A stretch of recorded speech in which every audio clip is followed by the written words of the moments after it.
Chapter 57. At first, there was only a faint whistling sound and it was very vague. It was even easy to confuse it with the sound he had heard in the other tunnels. But soon the whistling sound became clearer. Xiao Xian remembered that Lang Jie had told him that there was a king stoneworm in this mountain. He did not believe it before. After all, so many warriors in the tribe had passed by, but none of them had seen the legendary king stoneworm. Even the stories passed down by their ancestors were just guesses. There was indeed some whistling sound in the tunnel, which was the sound of the air flowing in the wind. But now, Xiao Xian was sure that it was not the sound of the wind, and that the whistling sound was coming closer. Xiao Xian's body tensed up, and he moved his legs gently to climb up the steep slope. The wall on this side of the cave was more slippery than the path the hunting group had taken, and it was harder to climb.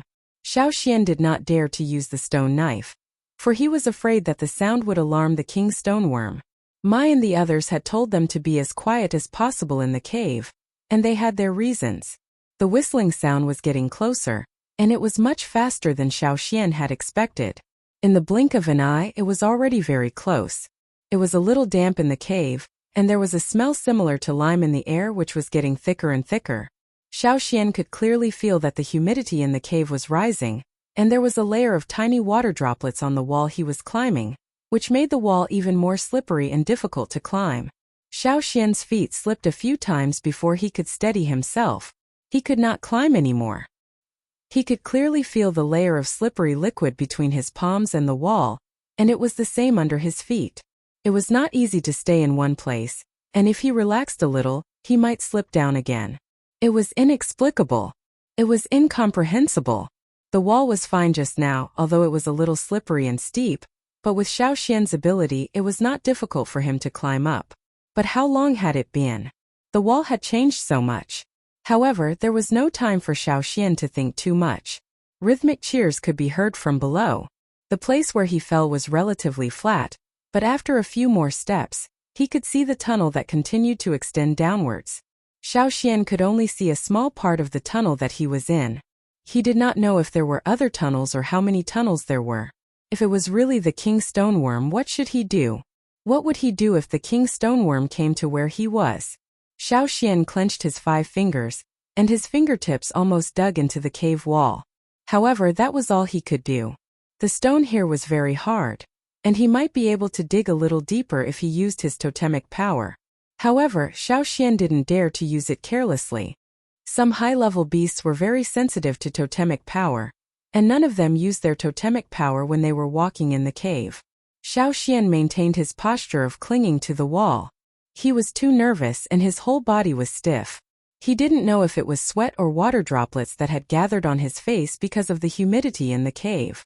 The cave was not hot or stuffy. On the contrary, Xiao Xian felt that the cave was getting colder and colder. He didn't know if it was because the cave was cool or if it was just his imagination. The lime-like smell in his nose was getting thicker and thicker.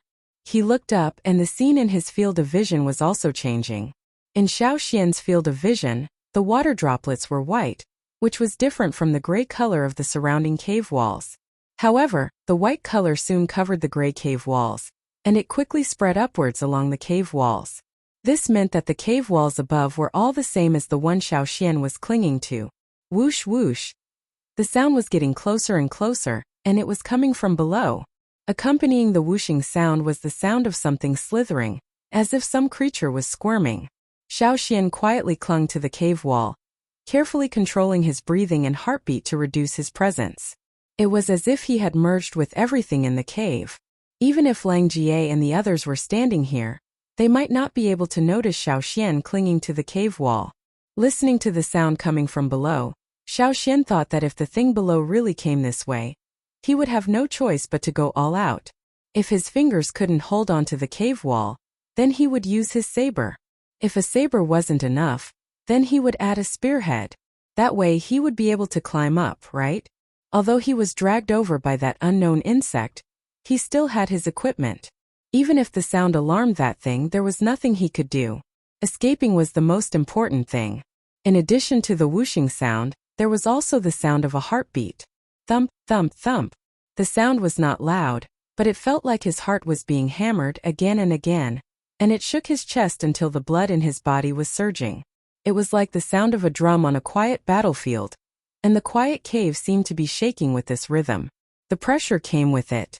Or it could be called the aura. It was like layers of thick dark clouds were pressing towards him. Xiao Xian felt that it was extremely difficult to breathe. Without the help of totem power, his body was still weaker. Just when Xiao Xian heard the sound approaching, and was about to use his totem power to climb up, the whooshing sound and the thunder-like thumping sound gradually faded away. It seemed that there were other forks at the end of this path. Fortunately, the king stoneworm did not come this way. When the sound gradually faded away, Xiao Xian's muscles all over his body relaxed. In order to survive that short moment, Xiao Xian had used up almost all of his strength. He did not fight, he did not do anything.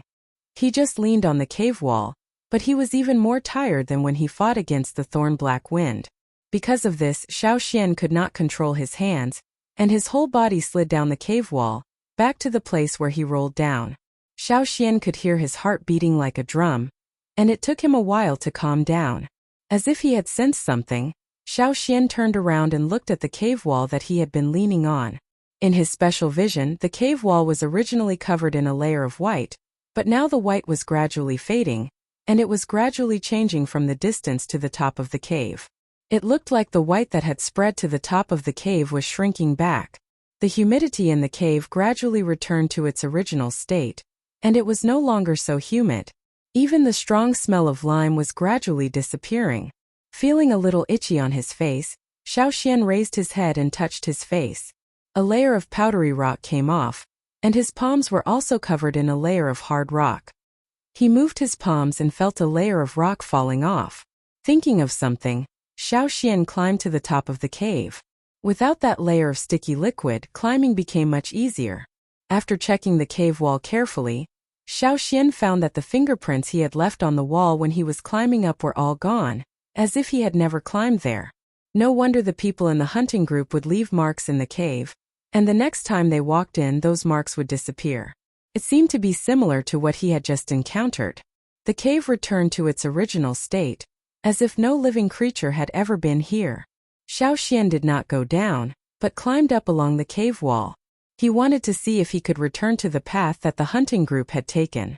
Finally, he climbed up along the cave wall. Looking around, Xiao Xian was dumbfounded. He should have cut off the antennae of the insect that dragged him here. But now there were no antennae, no other insects, and no eyeless spiders. There were no other sounds, and there were no signs of a struggle or a drag in the surroundings. Everything in the cave seemed to have been restored. In front of Xiao Xian, there were 3 cave entrances which looked exactly the same. There was no trace of other living creatures, so he could not tell them apart. Which cave had he been dragged here from? Thinking carefully, Xiao Xian found that he could not remember at all, nor did he know which cave he should enter from. Taking a deep breath, Xiao Xian clenched his fists, and cursed in his mind, "Fuck. Sorry, there is only one more update for tonight. Good night, everyone." Thank you for your April Fool's Day tips, and thank the first chief of this book for looking at money and earning more. Chapter 58. Outside the cave, Mai Langjie and the others were waiting. According to the rules of the hunting group, if anyone had an accident inside, the hunting group would wait for a day at the entrance of the cave. After a day, they would continue the hunt. There would be casualties every year, but the hunt would still go on. It didn't matter who was missing. Xian should be fine, right? Langjie was walking back and forth at the entrance of the cave, looking very anxious. He wanted to go in and look for Xiao Xian, but the situation inside stopped him. He didn't even remember the passages that connected the 2 sides of the mountain, so he knew far less about the caves than Mai and the other old warriors. Even the old warriors couldn't do anything about it, let alone him. Yes, Xian is so lucky. He could even kill a thorn-black wind. Maybe he can come out alive. Ong also said. The others also tried to comfort him, but some of the older warriors had different opinions. They were different from the young warriors like Lang Ga. They had experienced a lot. Even if they hadn't experienced it themselves, they had heard about it. The situation in this mountain was much more troublesome than that of the thorn-black wind. Killing the thorn-black wind could be said to be a stroke of luck. In addition, the thorn-black wind's fighting ability had decreased a lot in this cold environment, so it was killed by Xiaoxian. But it was different here. When the ancestors opened up this hunting route, many people had died to find such a passage. But Xian was just a kid who had just awakened his totemic power. In terms of strength, who could he compare with in the hunting group? Although they comforted Lang Jie and the others by saying that Xian was lucky, in fact, the old warriors in the hunting group were thinking, how could this kid be so unlucky? He had just escaped from the thorn-black wind and met with an accident in the cave. They couldn't even find him. Some would join and some would leave. Luck and misfortune, that's what it was. Even the ancestors couldn't escape from their fate, so what could Xian do? Since this route was opened up, no one who went missing in the cave ever came out. It was such a pity that such a good seedling was lost. They were thinking about going back to watch him walk on the path of glory, but he was lost here. Sai Mai was naturally not in a good mood after losing a member of his team. Moreover, this person was someone he had always thought highly of. Knowing that no one ever came out of the hole after it was lost, Mai sat there in silence. He regretted that he should have been more cautious at that time. If he had discovered that there was a hole above, if he had not paid too much attention to the eyeless spider, perhaps this would not have happened. At the same time, Xiaoxian, who was standing at the fork, was also in a dilemma. Out of the 3 paths, only one of them was the one he had been dragged through. The other 2 paths might lead to other places in the mountain, and if he took one wrong step, he probably wouldn't be able to get out. He took a deep breath and tried his best to calm down. Thinking back, Xiaoxian remembered that on the night of their awakening, the shaman had taught them a lesson and said, "The power of the fire seed can show you the most correct direction, just like how our ancestors used fire to illuminate the night in the most ancient times." Intuition, the intuition brought by the power of kindling. Xiaoxian activated the totemic power in his body. In his mind, the flames wrapped around the horns of the totemic power suddenly increased. He stared at the 3 paths in front of him. After a while, Xiaoxian lifted his feet and walked towards the middle path. The cave was very quiet now, and the eyeless spider and other insects were nowhere to be seen. Xiaoxian kept walking along this path, but soon, damn it, where was his intuition? Where was the power of the fire seed that could show him the right direction? It was all a lie. The shaman was a fraud. If not for the fact that he was afraid of disturbing the king's stoneworm, Xiaoxian would have cursed out loud. He was now sure that he was not walking on the path that he had been dragged through before. Even if he could not remember which path he had taken at the fork, he could remember how many times he had been hit. When he was being dragged by the insect, he would hit the wall every time he turned a corner, but now Xiaoxian had been hit more times than before. And until now, he did not have any sense of familiarity. So, was his intuition on strike? Leaning against the wall, Xiaoxian scratched his head. Why was he so unlucky? He did not do anything bad in the tribe, and even helped those weak children in the cave. Why was he always so unlucky? Could it be? Xiaoxian remembered that during the snow festival ceremony, others were praying, but he was thinking about the changes in his body. During the ceremony before the hunt, he did not sing the hunting song with the other warriors, and even fooled them with a straight face. Was this karma? So the totemic power and fire seed that the shaman had been talking about protecting the tribesmen did not protect him? Bullshit. If they could really protect him, the ancestors that Lang Jie mentioned would not have all died here. Thinking about it, Xiaoxian's face gradually turned cold. If there was light, one could see the coldness in his eyes. Xiaoxian, who was leaning against the wall, suddenly jumped up. Just as he leapt up, the shadow of a whip lashed at the wall of the cave where he was leaning on. Squeak! The sawtooth at the front of the tentacle cut the wall, making a sharp sound. It was that insect, the one that dragged him here. Being hit once was a lesson, but if he was hit twice, he would be stupid. In Xiaoxian's vision, the insect was made up of some thin bones, which looked like bones that were not very sturdy. But in fact, those thin bones could not only support the insect, but also make it move faster, and almost make no sound when running in the cave.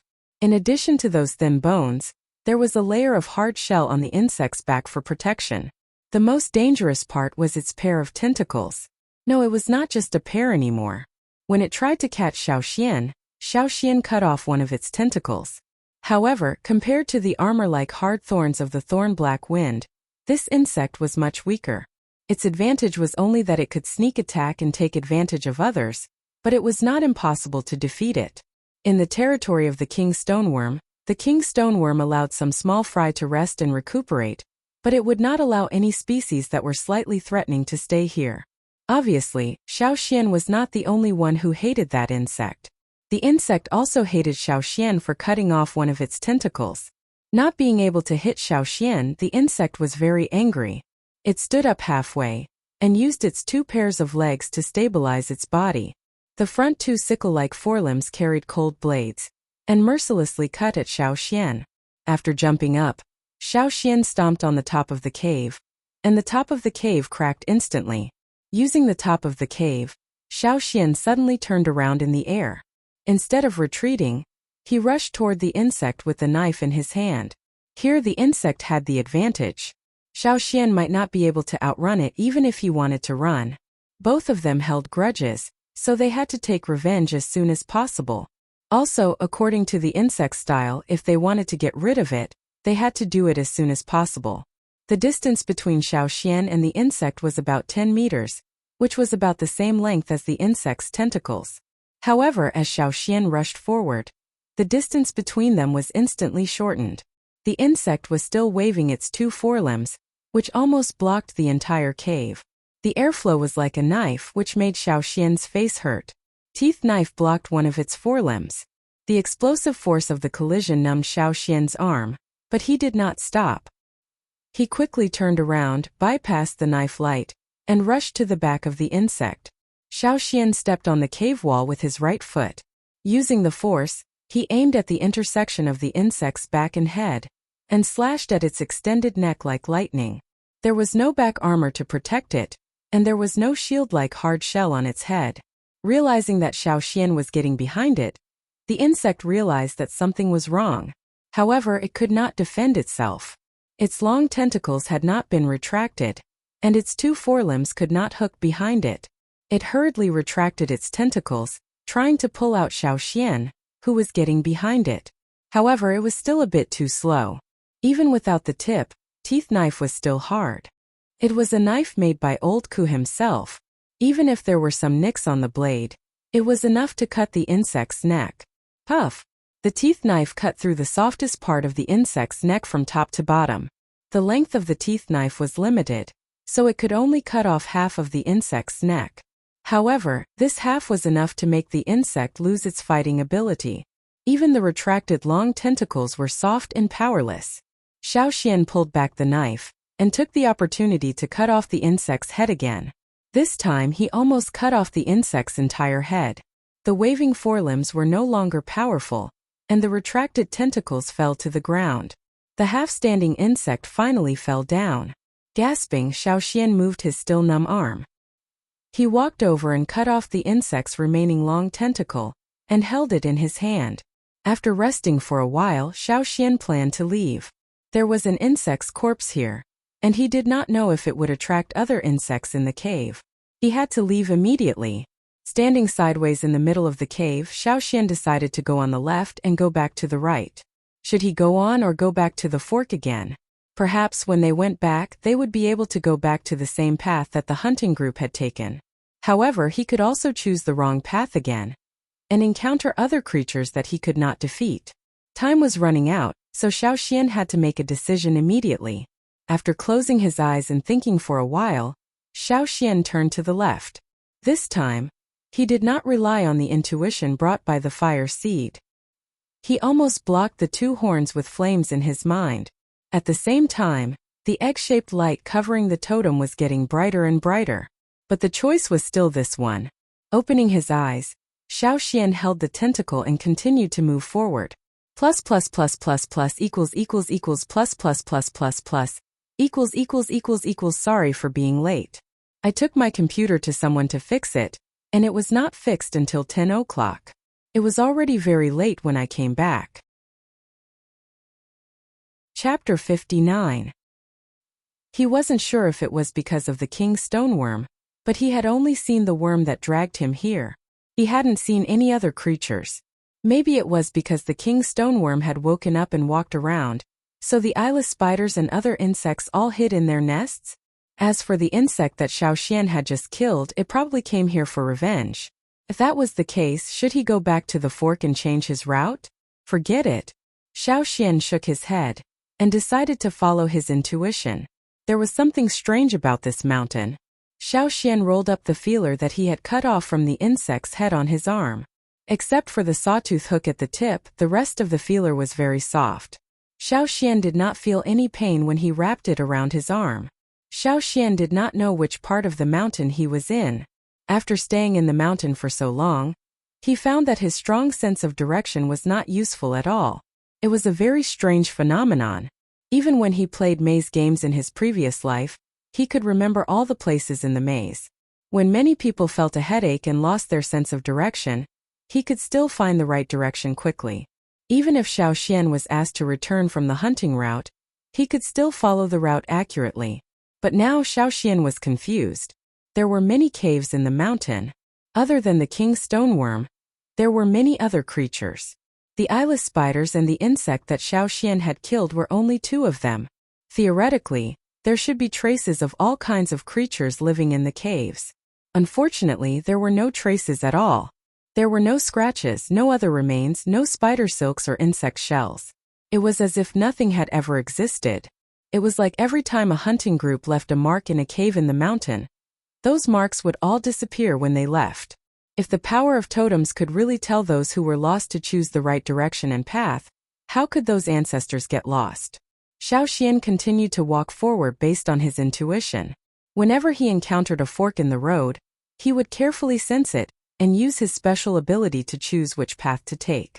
Xiao Xian only hoped that his intuition would not go on strike or lie to him. Otherwise, he would be dead.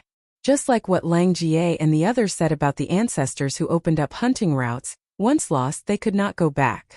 Compared to the intuition brought by the fire seed, Xiao Xian's senses were stronger when he used that special ability. Xiao Xian felt that he was walking down. He had probably left the mountainside and was at the bottom of the mountain. However, Xiao Xian persevered.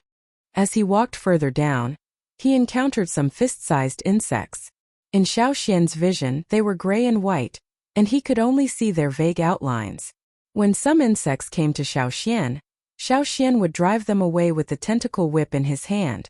Those insects seemed to be afraid of the tentacle whip. When Xiao Xian swung the tentacle whip at them, they would avoid it as if they were frightened. Xiao Xian speculated that those insects were probably the food of the big insect with long tentacles. Look at them, they were so frightened. In addition to the long tentacle whip, Teeth Knife also carried the smell of the insect. The walls of the cave were densely packed with fist-sized bugs. Xiao Xian could even clearly hear the small but concentrated crackling sounds they made as they walked on the walls. However, wherever Xiao Xian went, those insects would avoid him. If he did not get rid of the tentacle bug, would it be very troublesome now? Even if these insects were not big, it would be difficult to deal with them in large numbers. Originally, he only wanted to kill the tentacle bug for revenge, but he did not expect to get such a reward. The strange feeling was getting stronger and stronger. If before it was just a gentle breeze that moved the wind vane, now it was a fierce gust of wind, and the direction was quite clear. This should not be the way out of the mountain, but whether it was the power of the totem or the special ability, it was telling him to go in that direction. What was it? Treasure. Although the direction was clear, Xiao Xian did not speed up. He still maintained his pace and was alert of his surroundings. Fortunately, other than those insects, there were no other creatures here. He was getting closer and closer. Xiao Xian held the knife in his hand and was a little nervous. After walking in the cave for so long, Xiao Xian could more or less feel the slight wind, but now the more he walked forward, the more he felt that there was no road ahead. As he continued to walk forward, the small insects around the cave walls gradually disappeared. The surroundings were very quiet, and when the movements of the small insects were completely gone, there was only dead silence. Other than the lack of other sounds, he could not even feel the flow of air. In front there seemed to be light. Xiao Xian stopped in his tracks. Light? If he used his normal vision, it would still be dark. Only with the vision of the special ability, he could see the light in the darkness. As he continued to walk towards the light, Xiaoxian suddenly felt an inexplicable feeling in his heart. He could not describe the feeling. It was like some kind of ancient aura with a sense of desolation and endless sorrow. The light grew bigger and bigger, like a light shield shrouding that small area. When Xiaoxian finally got closer and saw the scene inside the light shield, his eyelids suddenly twitched. Inside the light shield, there were 4 skeletons, at least in Xiaoxian's vision. In the middle of the light shield, there was a person kneeling, and the other 3 people were surrounding him. The 4 skeletons were all kneeling in the same posture, using the highest ritual in the tribe to worship the totem, kneeling on both knees, crossing their hands in front of their foreheads, and kowtowing in the same direction. Beside them, spears and stone knives were inserted into the ground. In Xiaoxian's vision, these tools and weapons were all very dark in color, especially the spear beside the person in the middle, which was almost black. It could be seen that these stones were of the highest quality, or even the highest quality. At the same time, it also showed that these people were very capable warriors when they were alive, especially the person in the middle. He must have had a high status in the tribe. As for the direction in which the 4 people were kneeling, although his sense of direction was confused, Xiaoxian had a feeling that they were kneeling in the direction of the tribe. After Xiaoxian's vision swept over the 4 skeletons and the stone tools beside them, it stopped at the skeleton kneeling in the middle. The skeleton wore a bone ornament in front of its chest, which was made of some unknown creature's bone. In Xiaoxian's vision, the bone ornament was brighter than the 4 skeletons here. Since he got this special ability, Xiaoxian had studied it and learned that the bones of different levels of totem warriors were different in color. The bones of junior totem warriors were dark white, the bones of intermediate totem warriors were white, and the bones of more advanced totem warriors such as Chiefeos were bright white. At this time, the bones of these 4 skeletons were all bright white. Although the degree of brightness was different, it was true, especially the one in the middle. But even so, they were not as bright as the bone ornament. However, this was still not the most important thing. The most important thing that attracted Xiaoxian's attention was a ball on the bone ornament. It was not a bone but like a light bulb. It illuminated the surroundings, which was the light shield Xiaoxian saw. Switching his vision and retracting his special ability, he looked at it with his normal eyes, but it was still dark, and he could not see any light. But when he switched his vision to the special ability, he could see that the ball was still bright, and it shrouded the surroundings in its light. After observing for a while, Xiaoxian also found that the skeleton in the middle was still intact, but the other 3 skeletons were different. Some of their bones that were in contact with the ground had sunk into the stone surface of the cave, and the closer they were to the edge of the light shield, the deeper they sank. Within the range of the light shield, he could see some scattered stone tools. The stone materials were all very good, but some of them had sunk into the ground, and only a part of them was exposed. Outside the range of the light shield, Xiaoxian did not see any stone tools, skeletons, or other things. This mountain could eat people. Not only did they eat humans, but they would also eat other things. For example, the insect that Xiaoxian had just killed. If there were no other creatures to eat it, the remains of the insect might also become like this and gradually be swallowed by the mountain. This mountain had already eaten a lot. There were people who had passed away, dead insects and things that had been placed there. Other than those holes, nothing else was left. But now, the people and stone tools in the light shield had been preserved to this day because of the ball of light, even though they had been there for hundreds of years.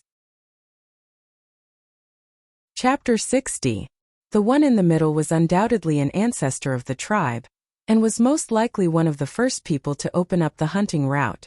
He was too strong, perhaps even stronger than Chiefeo, but Lang Jie and the others had never mentioned it before. The other 3 might have been from the early group, or they might have gotten lost when they crossed this mountain path. Xiaoxian was not sure. No matter what, Xiaoxian looked at the 4 skeletons and felt a little conflicted. So, the direction the totem pointed to, the so-called intuition, was here? Weren't the ancestors tricking their tribe? The one in the middle should have been the first to arrive here and died here.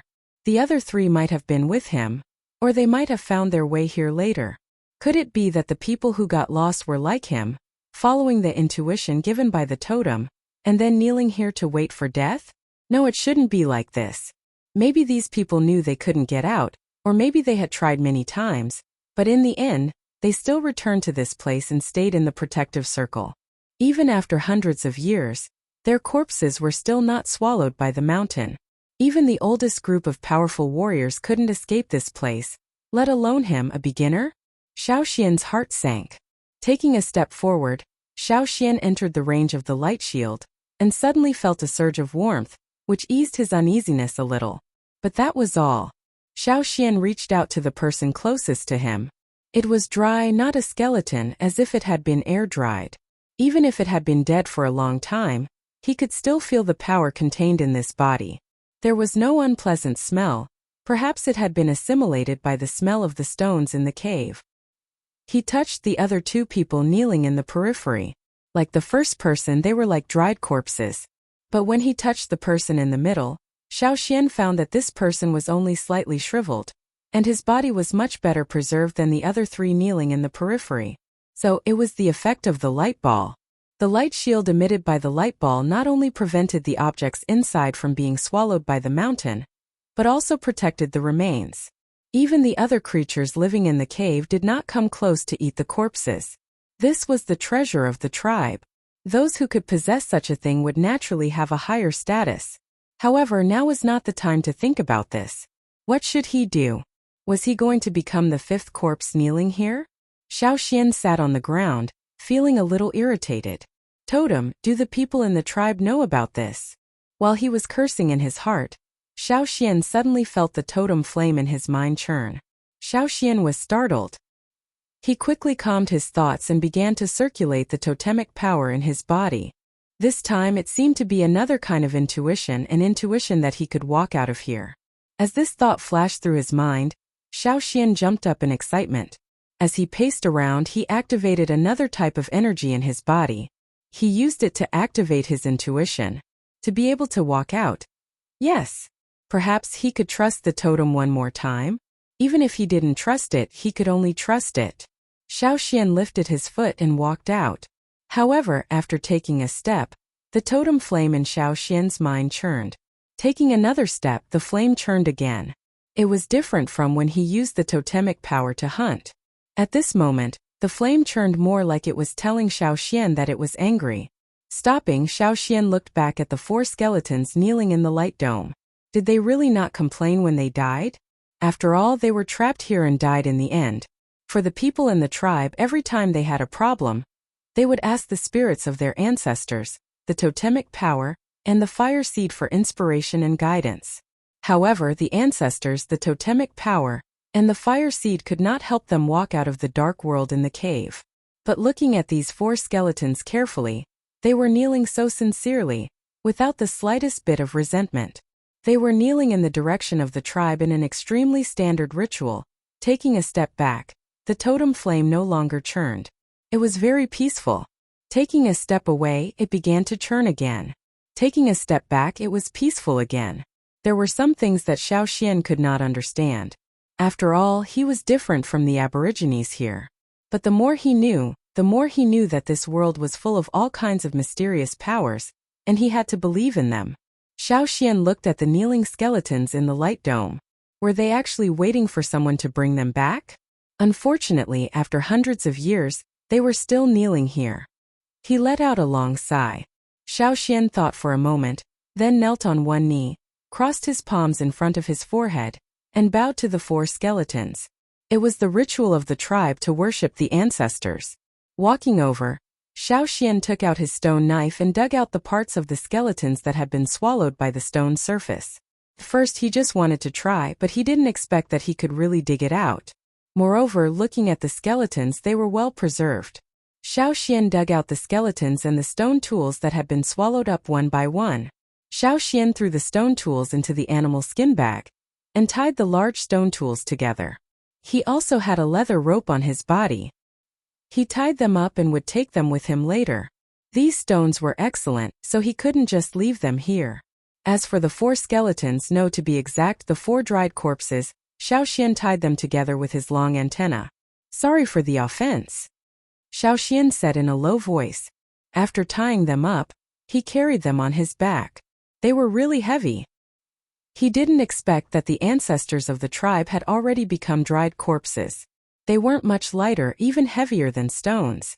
Carrying the 4 dried corpses and carrying the stone tools, Xiaoxian felt like he was carrying a moving light dome. Since this light dome could keep the creatures in the cave away, it could also help Xiaoxian block the insects. When they passed by the small insects, they hurriedly scattered as if they had encountered something annoying. Xiaoxian didn't even need to use his antenna whip. Xiaoxian was still walking based on his intuition. This time, his intuition pointed in a different direction. Not only that, Xiaoxian didn't feel like he was walking towards the mountainside. He felt like he was walking on a different path. He didn't encounter any creatures blocking his way. The few eyeless spiders he encountered along the way also retreated when Xiaoxian approached. TSK, why didn't the ancestors get out with such treasures?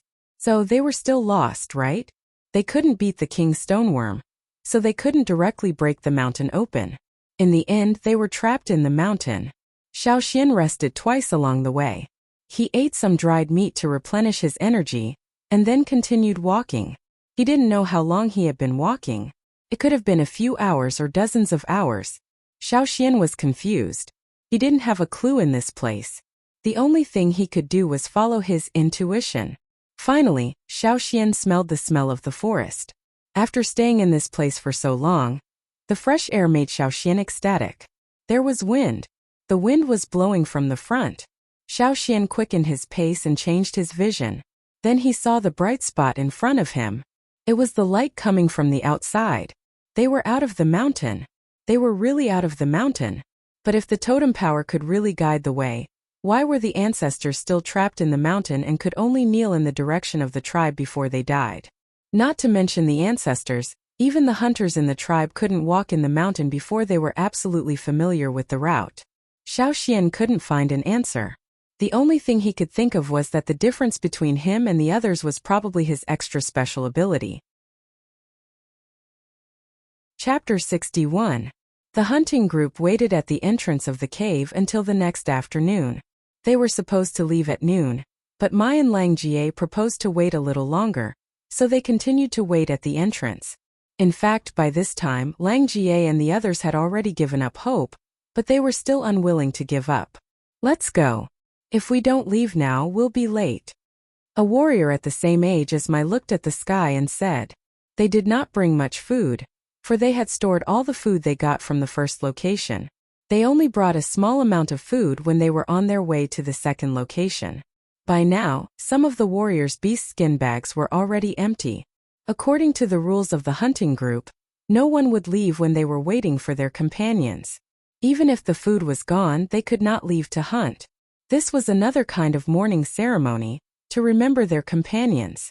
Even if they did not see their companions alive or dead, rationally speaking, everyone knew that the lost ones would never come back. Once they left the cave, it meant that they had given up waiting. The mourning was over, and the hunting began. The nature of the ceremony was different. Unless they returned from hunting, they would not return to the cave. For some people in the hunting group, it was enough for them to wait until now. Xiaoxian was not a big shot, nor did he have any status in the tribe. They did not need to spend a few days mourning for him. They had to start hunting as soon as possible. Mai looked at the setting sun, and asked everyone to get ready to go. Before they left, everyone lowered their heads slightly, and touched the middle of their eyebrows with one hand. Every time a member of the hunting group left, the other members would hold a simple mourning ceremony like this. Let's go. After the mourning, Mai led the others out of the cave, and prepared to go to another cave on the mountainside. That was their second location. Xiaoxian carried the ancestor on his back and the stone tool in his hand, and walked step by step towards the entrance of the cave. After being in the dark for so long, Xiaoxian did not feel uncomfortable when he saw the light again. He had already heard the chirping of birds and insects outside the cave, and his mood rose sharply. The entrance of the cave was relatively narrow, much narrower than the cave entrance of the mountainside. Perhaps a long time ago, this cave entrance was as big as the other caves, but now more than half of the cave entrance was blocked by some big rocks that fell from the mountain. Moreover, the cave entrance was also blocked by vines due to the passage of time. The surface of this mountain was the same as other mountains. There was nothing special about it. There were plants and streams. Only the depths of the mountain were different from other mountains. Therefore, the surface of the mountain was the same as the other mountains. There were all kinds of flowers, plants, and insects. The names of all the hunting group leaders carved on the wall of the entrance of the cave were still there, and would not disappear. At the entrance of the cave, Xiao Xian listened carefully and observed the outside through the gaps between the vines. He didn't find any dangerous creatures, so he carefully parted the vines and walked out. When he walked, he had to be careful not to let the person on his back hit the rocks. The person was already in such a state. He didn't know if the person would crack if they hit the rocks. Sensing Yangguang's weak aura, Xiao Xian felt as if he had been reborn. If it weren't for the fact that the environment didn't allow him to do so, he would have roared to vent his anger. He was used to seeing skeletons, so he didn't feel scared. But now, when he turned around and saw the 4 dried corpses, Xiao Xian forced himself to calm down and tried to hypnotize himself. It's okay. These are the ancestors of the tribe. Even if they are shriveled, withered, and gray, they are still extraordinary. He didn't leave the 4 people on his back immediately. The treasure was still there. Xiao Xian planned to ask for the ancestors' protection before he met up with the hunting group. Xiao Xian didn't know where he was, but when he looked up at the mountain and saw the figures flying in the sky, he felt that he should still be on the same mountain.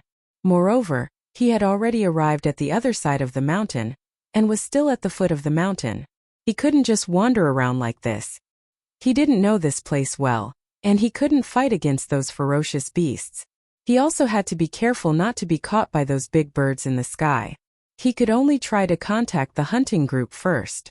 Xiao Xian looked down, and found that there was a layer of gray stone powder on his animal skin clothes and pants, as well as on his hands. He rubbed his hands together to get rid of the stone powder. He was going to pick up some leaves from the vines nearby to wipe his hands, but he gave up after thinking about it.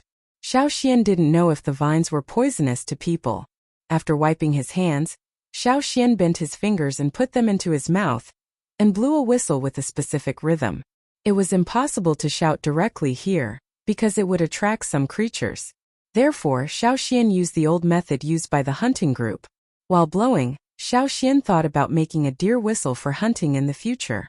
The hunting group, who were walking to the second location, paused, especially Chiao Mai, his wife, and the several intermediate totem warriors. Their hearing was better than that of the junior totem warriors, so they could clearly hear the sound that the junior totem warriors could only hear vaguely. Mike! That's... Chiao Mai pulled Mike excitedly. Mai signaled her to calm down and listened carefully. The sound was a little far away, but she could still recognize that it was the secret signal of the hunting team. And it seemed that Xiao Xian was the only one in the team who could blow this kind of whistle. However, they had just left the cave, and the direction of the whistle was not at the cave entrance, but at the foot of the mountain. You guys wait here, Mai said as he ran down the mountain. With a few jumps, his figure disappeared into the bushes. Is it really Xian? Lang Jie said in surprise. Although he couldn't hear it clearly, he had heard the same sound before he found the 2 kids during the Thorn Black Wind incident. Impossible. Even our ancestors couldn't come out. How could Xian do it? A warrior said.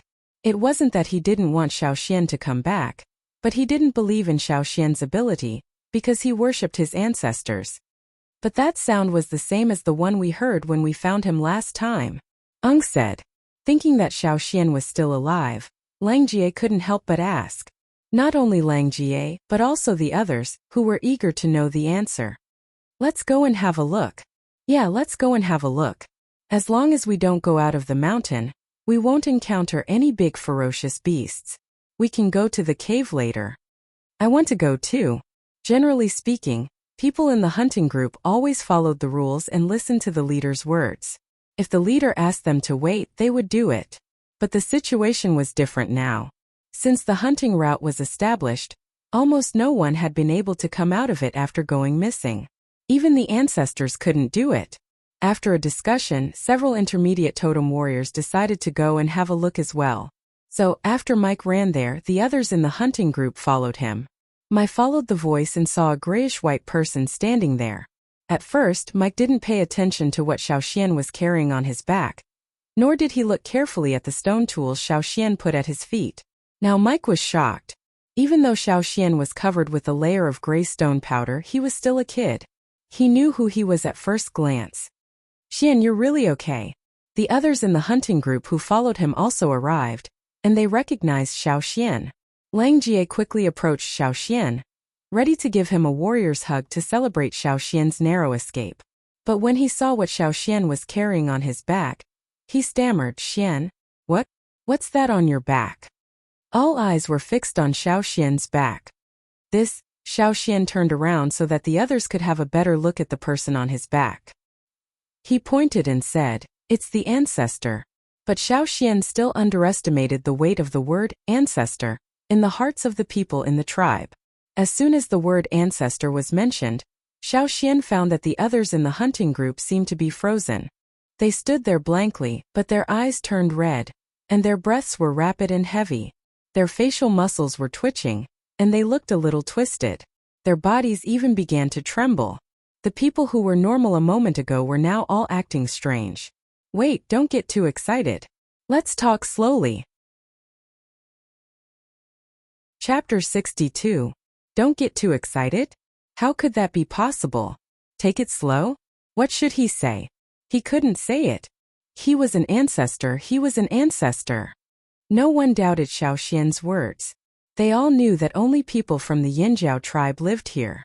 Moreover, those who were lost in the cave were either elders or even older ancestors. The possibility of it being an ancestor was higher. When they thought that Xiao Xian was carrying an ancestor on his back, they felt a strong emotion in their hearts. They believed in totems and worshipped their ancestors. For them, totems were needless to say, and the word ancestor also carried the holy light. The hunting team, who had been trembling all over, finally moved. At first, they only took small steps to get closer to Xiao Xian. They were usually able to jump easily during hunting, but now even a small step seemed to take all their strength. Gradually, their steps became faster and faster, but they were still taking small steps, as if they would disturb their ancestors if they took too big a step. They were all very careful. Looking at more than 30 hunting warriors coming towards him, Xiao Xian suddenly wanted to turn around and run away. He couldn't help it. The expressions on these people's faces were too crazy, which made Xiao Xian's heart beat like a drum. When they were only 3 steps away from Xiao Xian, Mai, who was walking in the front, took the lead and knelt down on one knee with the rest of the hunting team. They made a heavy bow to worship their ancestors. Although they only knelt down on one knee, which was not as good as kneeling down to worship totems, Xiao Xian felt pain when he heard the sound of their knees hitting the ground. What's more, except for Mao, these people were much older than him, and their seniority in the tribe was much higher than his. But they all knelt down in front of him. Xiao Xian. What the hell? Would this shorten my lifespan? Xiao Xian only felt that a group of Caesar were howling in his heart. Thinking of this, Xiao Xian couldn't help but move a little to the side. Don't move. Mai and the others shouted at the same time, stopping Xiao Xian in his tracks. Xiao Xian, who had just taken a step forward, froze. Seeing everyone like this, Xiao Xian really didn't know what to do. He stood there stiffly for a while, only feeling that the 4 ancestors on his back were as heavy as 10,000 pounds, making him sweat profusely. After everyone in the hunting group knelt down, Xiao Xian watched them carefully and respectfully untie the 4 ancestors from Xiao Xian's back. Seeing that Xiao Xian had tied up the 4 ancestors, he felt that this was too disrespectful to the ancestors. When he looked again, he saw that they were tied up with the antennae of the abominable insects in the cave. Xiao Xian, who was resting next to them, was glanced at over and over again by the condemning eyes of the crowd. However, he was thick-skinned and pretended that he didn't know anything. He wasn't stupid enough to explain to these fanatical people, especially when they were in an extreme mood. It was impossible to reason with them. However, even if they couldn't be reasoned with, Xiao Xian didn't want to continue being glanced at like this. So, he diverted the crowd's attention and told them about what had happened in the cave. Previously, the crowd was indeed curious about how Xiao Xian got out of the cave, but all their attention was on the ancestors, so they didn't have time to care about anything else. Now that they heard Xiao Xian's story, they all pricked up their ears. Of course, Xiao Xian wouldn't reveal his trump card. He simply said that after he killed the insect, he encountered the king's stoneworm. However, he didn't see it with his own eyes, but only felt the changes in the surroundings. Then, he thought about the shaman's guidance and the totem's guidance, and found the ancestors. Although he didn't mention that he had seen the light shield, he wanted to let the others know that it would be best to put the three mummies, or rather, the three ancestors together with the man with the mysterious bone ornament. That was why he told them about his speculation. I think that the bone ornament carried by the ancestor has a special power that can protect the ancestors. Xiao Xian told them about his speculation. The crowd thought about it and agreed. They also felt comfortable when they were close to the ancestor. He was indeed an ancestor. Even though the mysterious bone ornament was indeed a treasure, no one in the hunting group had the intention to take it for themselves. That was the advantage of being fanatical. They wouldn't forget their ancestors and the rules of the tribe. Thus, everyone carefully invited the four ancestors who had just been separated back together. When they heard Xiao Xian's description of how he found the four ancestors, the crowd burst into tears. They felt as if they were watching that bleak scene from the side. They felt that the ancestors were still thinking about the tribe even before they died. In order to open up a hunting route, they were trapped in the cave for hundreds of years and couldn't return. Everyone was really worried about the ancestors. They were so sad that their snot and tears were running down their cheeks. Especially the young ones like Lang Jie, they wanted to cry out loud. Why didn't he feel that the people in the tribe were so emotional before? Seeing this scene, Xiao Xian tried his best to keep the expression on his face, so that his face wouldn't twitch. In the past, he only knew that people in the tribe were obsessed with hero worship and chief worship. But now he knew that compared with the ancestors, the former two were nothing. These four ancestors had been dead for God knows how many years, but they had always maintained the posture of kneeling. Therefore, when the hunting group carried the ancestors, they were careful not to face the ancestors, and tried to make the ancestors kneel in the direction of the tribe. There were only 4 dried corpses and 30 warriors. Normally, they would fight ferociously against ferocious beasts, and could knock over a bear with a single punch. But now they were so busy that they were sweating profusely. Even the slightest movement had to be considered over and over again. They were extremely cautious. It was really taxing on their mind and body, yet they still looked like they were enjoying it. As Xiao Xian expected, although the 4 ancestors had dried up and hardened, and their original faces could not be seen clearly, to be honest, Xiao Xian found them to be quite horrifying. He even had to mentally prepare himself several times to carry them out. However, it was exactly this kind of appearance that was shining with holy light in the hearts of everyone in the hunting group. When they stood up, they could not wait to kneel down and worship them again. Finally, before the evening, the hunting group carried the ancestors to the cave in the second location.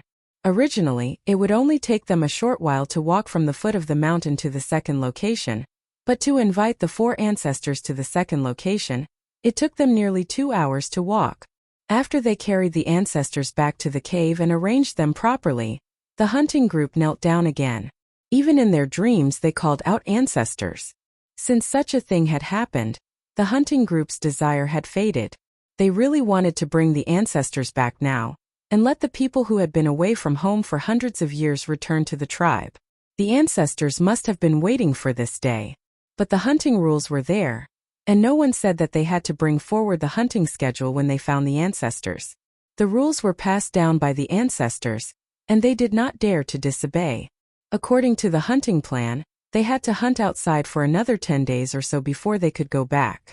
Then they would meet up with the rest of the hunting group and go back to the tribe together. Of course, the big rules could not be changed, but the small rules could be changed freely. Mai could make the decision. Originally, the hunting range would be expanded, and the hunting area would be further away. Sometimes they would stay outside for a few days when they were hunting in the second location. But now, he asked them to hunt near the second location, and some people had to stay behind to guard the cave every day. With the precedent of the thorn-black wind, the hunting group was worried that other ferocious beasts would break in and destroy the ancestors' remains. Even though large ferocious beasts were rarely seen in this mountain, they still had to guard against the smaller ones and other accidents. Everyone agreed with Mai, and they took turns to guard the cave every day. Days went by. The hunting life was thrilling. Xiao Xian, under the guidance of the seniors in the hunting group, had hunted a lot of good prey, enough for him to eat for 20 or 30 days. 5 days before the gathering day, Mai made the decision and asked everyone to go back. With the ancestors, they had to be more careful and spend more time. So, in order to meet up with the other hunting groups in time, they had to bring forward the hunting schedule. This time when they went through the cave, it was very smooth, and no one was left behind. The people in the hunting group chopped the best wood and made a simple sedan chair in Xiao Xian's eyes. They used it to bring the ancestors home. They knew that when they returned to the tribe, their hunting group would have the least prey, but they did not care. There were still 3 thorn black winds in the first location. Besides, the most important thing was that they had found the 4 ancestors. And they felt very proud. Guarding the ancestors and bringing them back to the tribe might be the greatest honor in their lives. Death. But none. Regret. Plus. Equals. Thank you for all the tips and gifts. Chapter 63. Early in the morning, the tribe woke up from the quietness as usual, and gradually recovered. It looked peaceful. Gu yawned and walked out of the door. He planned to go to the riverside to check on those kids who were fishing. Gu stretched himself as he walked. Suddenly he heard some noise, so he looked over there. It was the noise from the people who were guarding the path of glory. It was about time for the hunting team to come back. Recently, another hunting team in the tribe was preparing. Now Gu followed their line of sight.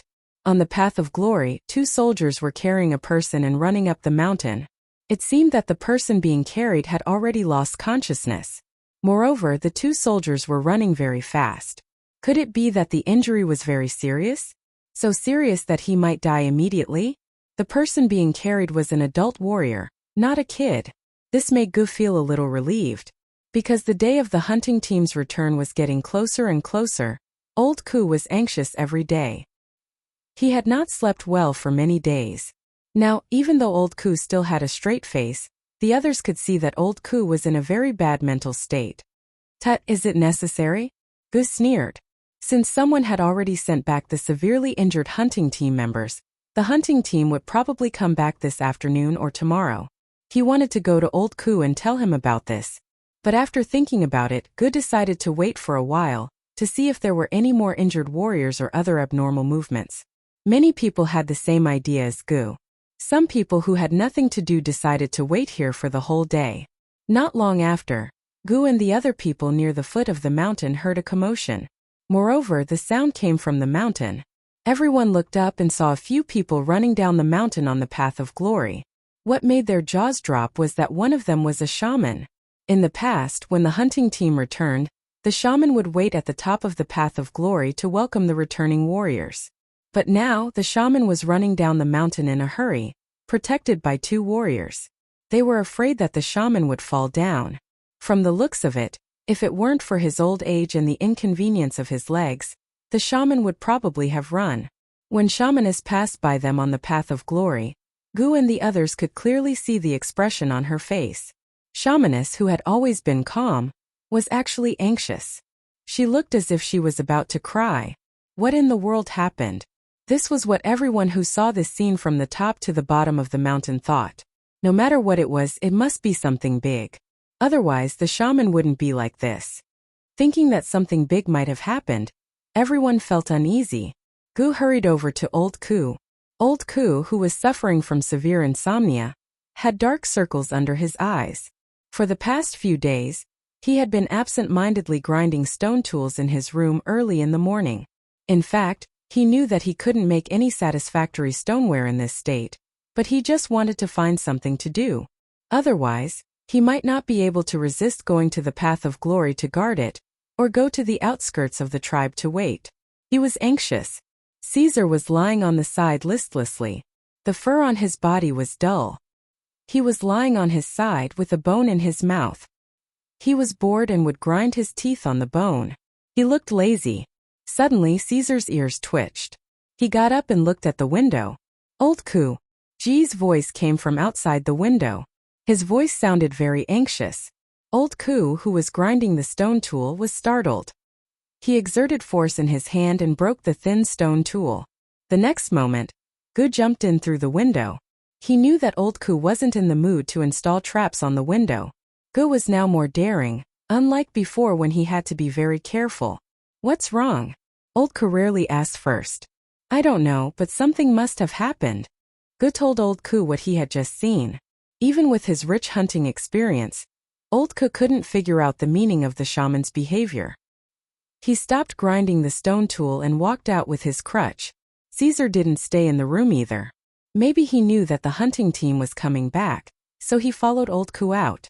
When Old Ku and Gu arrived at the Path of Glory, the people near the mountain foot area had already gathered there.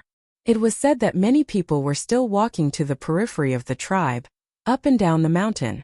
The shaman's behavior just now made everyone feel very uneasy, but they couldn't find out the reason. Soon some people came back. The shaman was still walking in the front. The difference was that the shaman only looked anxious before, but now he was crying in public. Walking to the intersection of the Path of Glory at the foot of the mountain, the shaman stood there, looking in the direction where the hunting team came back. And the people who went to the periphery of the tribe to inquire about the situation were just like the shaman. They were so excited that their eyes turned red. When they returned to the crowd, they simply told them what happened in a low voice. What? Ancestor! A person with poor self-control and a loud voice exclaimed. As soon as he finished speaking, he was beaten to the ground by the people next to him. Keep your voice down. Now that they knew the reason why the shaman was so excited, the people's uneasiness faded away and was replaced by a rapidly rising excitement. Just like Mai and the others, the people in the tribe were so excited that they were stunned. They didn't come back to their senses until they heard that the hunting team had arrived. Although there were only about 200 people in the long hunting team, with the addition of the prey, it looked particularly magnificent. However, this time the people in the tribe didn't pay attention to the prey, but stared at the wooden sedan in the front. The top of the wooden sedan had been removed when they returned to the tribe. Now everyone could clearly see the 4 figures kneeling on the sedan. It was reasonable to say that these 4 ancestors were found by Xiaoxian, so he should be the first one to carry the ancestors from the Path of Glory to the sacrificial ground. Unfortunately, Xiaoxian was only a child, and it was natural for tall and strong warriors to carry the ancestors. Relatively speaking, Xiaoxian was really too short. The people in the hunting team all felt sorry for Xiaoxian, but in fact Xiaoxian didn't think so. Carrying the sedan not only required lifting, but also paying attention to the direction. No matter where they went, they had to make sure that the 4 ancestors were kneeling in the direction of the tribe. Therefore, along the way, the people who carried the sedan sometimes walked straight, sometimes at a certain angle, and sometimes in a different direction. Welcome back, ancestors. The shaman raised his arms and shouted, then knelt down in the ritual of the ancestors. The other people in the tribe also knelt down in excitement. Xiaoxian struggled to drag the prey, and then heard the sound of knees knocking on the ground, which made his teeth ache. After kneeling down, the shaman stood up and guarded beside the wooden sedan. He was the shaman of the tribe, so of course he had to guard the ancestors. The shaman followed the wooden sedan up the mountain, but the others still knelt down. When the wooden sedan passed, they slightly raised their heads and looked at the hunting team walking behind the sedan. The hunting team was about 10 meters away from the wooden sedan. As usual, the hunting team members brought back their prey to show off their hunting results. Compared to the past, Mai's hunting team had much less prey, but they had found their ancestors. In the hearts of the people in the tribe, they were the best hunters in the hunting team this time. Xiaoxian had a lot of prey. He carried them on his shoulders with a rope in his hand, and the other end of the rope was tied to the thorn-black wind. Xiaoxian had to work hard by himself, but fortunately, he had the help of Mao and other warriors in the hunting team. Wow! That is... Someone at the foot of the Path of Glory exclaimed. Those ferocious black thorns, those hard scales that looked like armor. Even though they had lost their vitality, they still looked like the god of death. Those were thorn-black winds. And there were 3 of them. Oh my god, that was unbelievable. What was even more unbelievable was that there were 2 kids dragging the thorn-black wind in the front. However, with the matter of the ancestor in front of them, the shock brought about by this was not that strong. They were only told that it was Mai's hunting team that found their ancestors, but they did not know the details. Mao was a little embarrassed. After all, he did not contribute much in the hunting of the thorn-black wind. Before the hunt started, he wanted to outdo Xiaoxian, but he did not expect that he could not help much at the critical moment. Xiao Xian saw old Ku and Gu standing at the periphery of the crowd, as well as Caesar, who was wagging his tail happily. He curled up the corner of his mouth and smiled, while thinking about how to tell old Ku about the teeth knife when he went back. Chapter 64. After walking through the path of glory, the hunting team put the game aside first. They still had a ceremony to complete, and then the hunt would be over. The shaman asked his men to put the wooden palanquin in the fire pit. Since there was only a small flame in the center of the fire pit, there was still a lot of space. The 4 warriors who carried the palanquin into the fire pit felt their legs go soft, not because of fear or nervousness, but because they were too excited. In their eyes, this was a great honor, and they could tell their children about it in the future. After carefully putting the palanquin in the fire pit, the 4 warriors left, and the shaman went in to kneel down. Xiao Xian did not know the identities of those ancestors, but judging from the shaman's expression, he could guess that the most important one among the 4 was the one with the bone ornament. The shaman was extra careful when kneeling down. After the ceremony, the shaman left the fire pit, for he still had to hold the knife-washing ceremony for the warriors. The shaman asked his men to carry out a long stone trough. There was gray-white water in the stone trough, but it smelled like the fresh smell of the forest plants. No one knew how the water was made. The leaders of each hunting group would lead their men to wash their knives. According to the knife cleansing ceremony, after the hunt, one had to dispel the evil spirit on the knife and take away the bloody chi that had been stained in the forest. At the same time, it would allow those who were still immersed in hunting and killing to calm down the murderous intent in their hearts. Although it was said to wash the knives, in fact, it was not only the knives that needed to be washed, but also the stone spears, axes, and other tools that had been brought back. The first to go were the team leaders and those in the advance group, and then the hunting groups. The stoneware that Xiao Xian brought with him when he found his ancestors had already been handed over to the hunting team when they gathered. Although the stoneware was made of excellent quality, Xiao Xian could not hide it and use it for himself. The tribe was only so big and there were so many people watching. It was impossible for him to take it for himself, so he might as well hand it over. The shamaness and the chief would naturally reward him according to his merits, and there would be many good stones. Hunting down the thorn-black wind and finding the ancestor, Xiao Xian could be said to be the biggest hero of this hunting group. Because of this, when Xiao Xian stepped forward to wash the knife, the shaman specially arranged a position for Xiao Xian to wash the knife. Generally speaking, only the best warriors in the hunting group could wash their knives in the middle of the stone trough, which was right in front of the shaman. Most of the time, the leader of the hunting group would stand there, but this time it was Xiao Xian. Mai and the others had no objection. Looking at Xiao Xian in front of him, the shaman's expression was especially kind. Xiao Xian's performance this time was too eye-catching, and the ancestor's power was too great. Therefore, when Xiao Xian walked out, the others in the hunting group all looked at him. When they were gathering in the forest, they didn't have the time and energy to pay attention to Xiao Xian. Now that they were back, they had to take a good look at him. This included the team leader, the leader, and the others. When everyone in the hunting group walked to the stone trough, the shaman raised his hand and signaled the warriors to start washing the knives. Xiao Xian had just watched the previous group wash their knives, so he knew what to do. He took out the spearhead and stone knife, and put them into the stone trough one by one with both hands.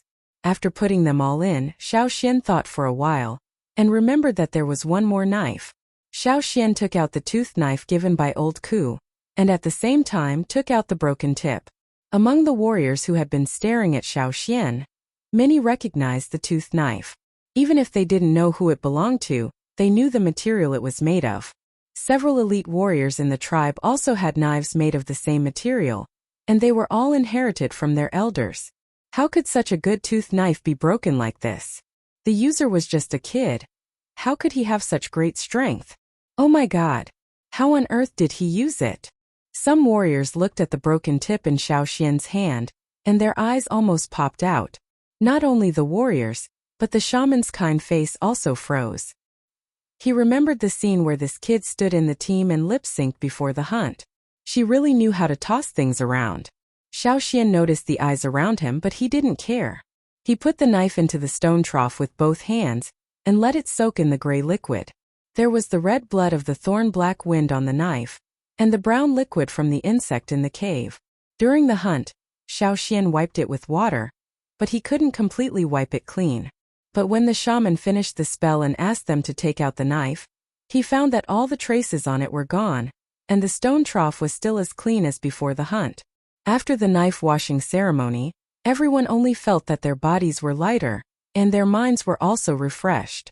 In order to take care of Xiaoxian's small body and so many praise, the shaman asked Xiaoxian to go back first, and he would send someone to deliver the praise to him later. Xiaoxian didn't need to carry the praise himself, so he didn't need to worry that someone would steal his praise. After Xiaoxian left, Kiki poked the team leader carefully. He glanced at Xiaoxian's figure, and then turned back to look at the team leader. The team leader nodded his head slightly with a serious face. Kiki, who got the permission, suddenly smiled. He didn't care about the praise anymore, and asked Tua to help him drag the praise back. He then ran in the direction where Xiaoxian had left.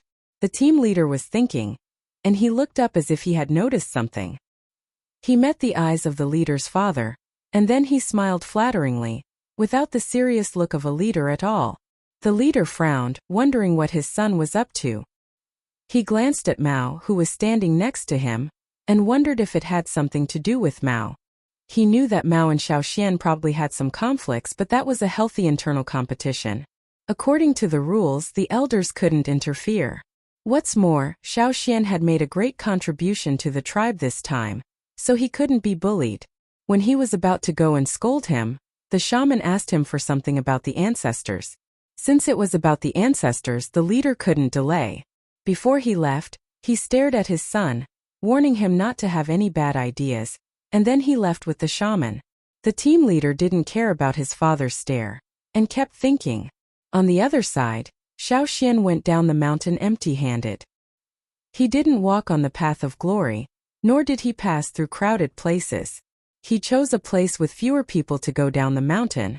At this time, all the families were busy welcoming the warriors back home and helping to deal with the prey. Xiaoxian didn't see many people loitering in the places he passed by. While he was thinking about how to explain to old Ku about the knife, Xiaoxian paused his steps, and a dark light flashed in his eyes.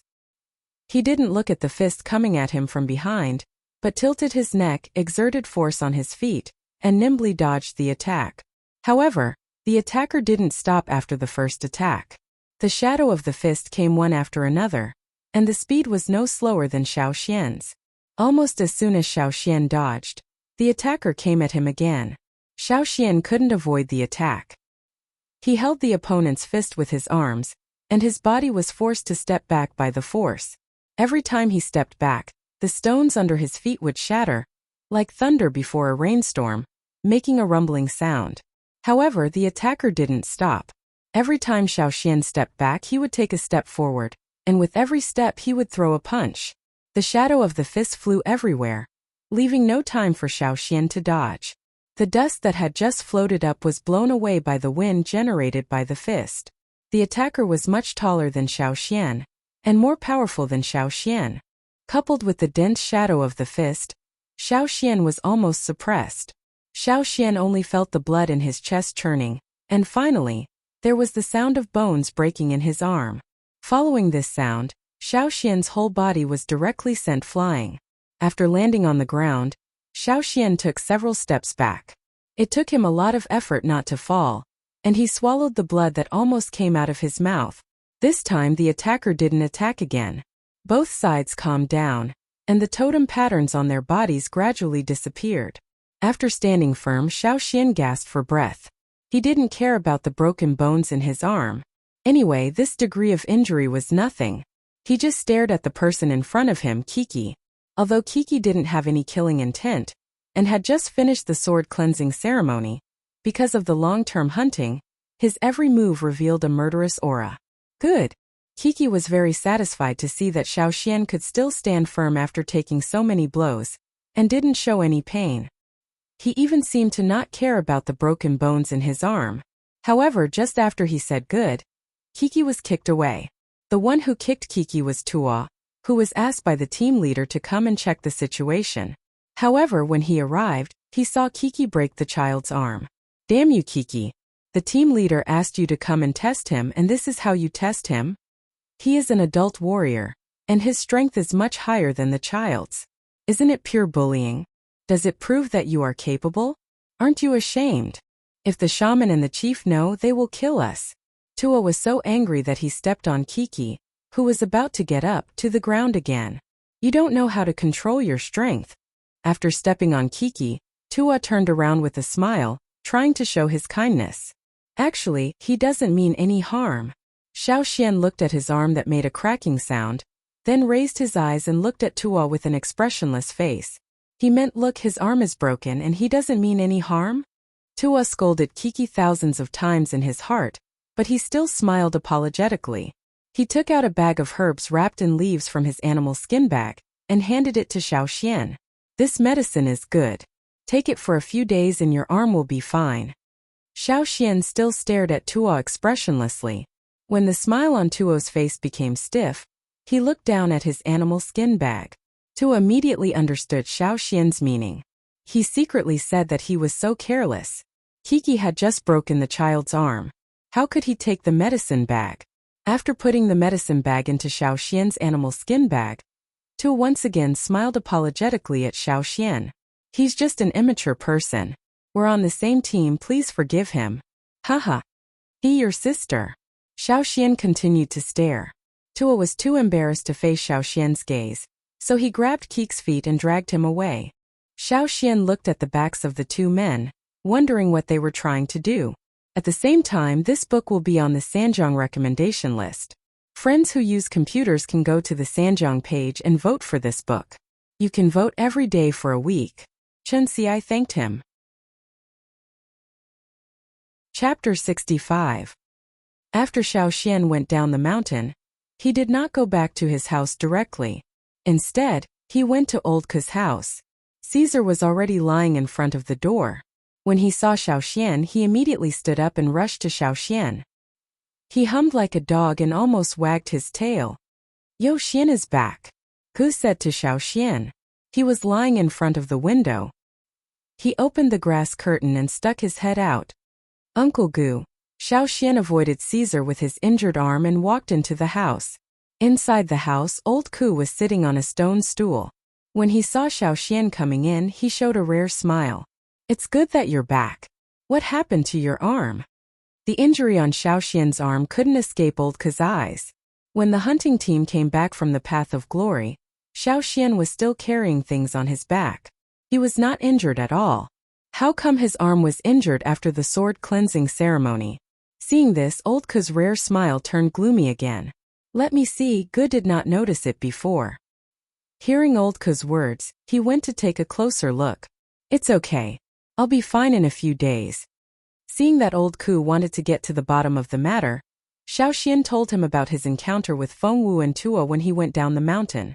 Hearing this, old Ku thought for a while and asked Xiao Xian to check his arm. Old Ku twitched his nose. The herbs that Tua gave you?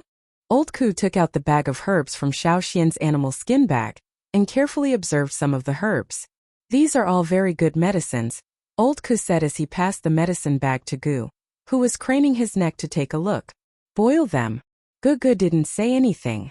He took the medicine bag and sniffed it, but he couldn't smell anything. He had never used this kind of herb before. The smell of this medicine bag was completely different from the ones he usually used. Old Ku asked Xiao Xian about the hunt, and Xiao Xian briefly explained it to him. Although a lot was omitted, old Ku and Gu still felt that it was very thrilling. They did not expect that Xiao Xian would encounter so many things on his first hunting trip. Their survival could only be attributed to the blessing of their ancestors. In that case, the earth armor teeth knife has also done a great job. Gu rubbed his hands and looked at Xiao Xian with a smile. His intention was for Xiao Xian to take out the knife and show it to him. This? Xiao Xian stuttered. What? The knife is missing. Ji's heart was in his mouth. He looked at the thing hanging on Xiao Xian's waist. It was indeed the earth armor teeth knife's leather case. No, it's not. It's just that. Xiao Xian took the knife out of the leather case embarrassedly. The washed earth armor teeth knife was cleaner than when old Ku gave it to Xiao Xian. The obvious broken tip was also noticed immediately. Gu looked incredulous. His hands trembled as he took the knife. He was heartbroken. Xiao Xian raised his eyes and glanced at old Ku. He found that old Ku didn't care about the knife like Gu did.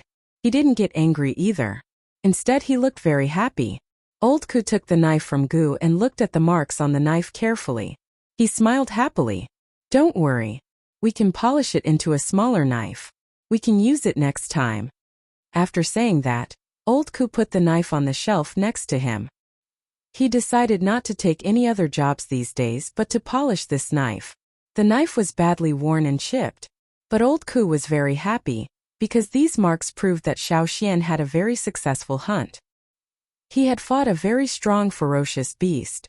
On the contrary, if Xiao Xian had brought back a perfectly good knife with little wear, old Ku would have been a little disappointed, although he wouldn't have said anything. Old Ku drove Gu, who was sad about the knife, away. When the medicine was ready, old Ku asked Xiao Xian to drink the medicine first.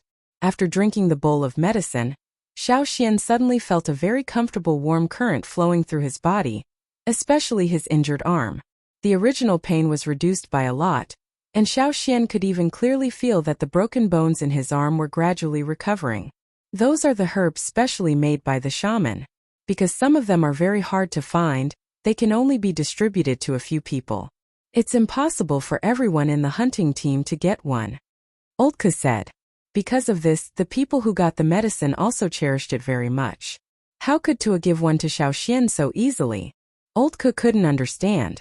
Although Xiao Xian's arm was injured by Kiki, to be honest, this kind of injury was not serious in the eyes of the people in the tribe.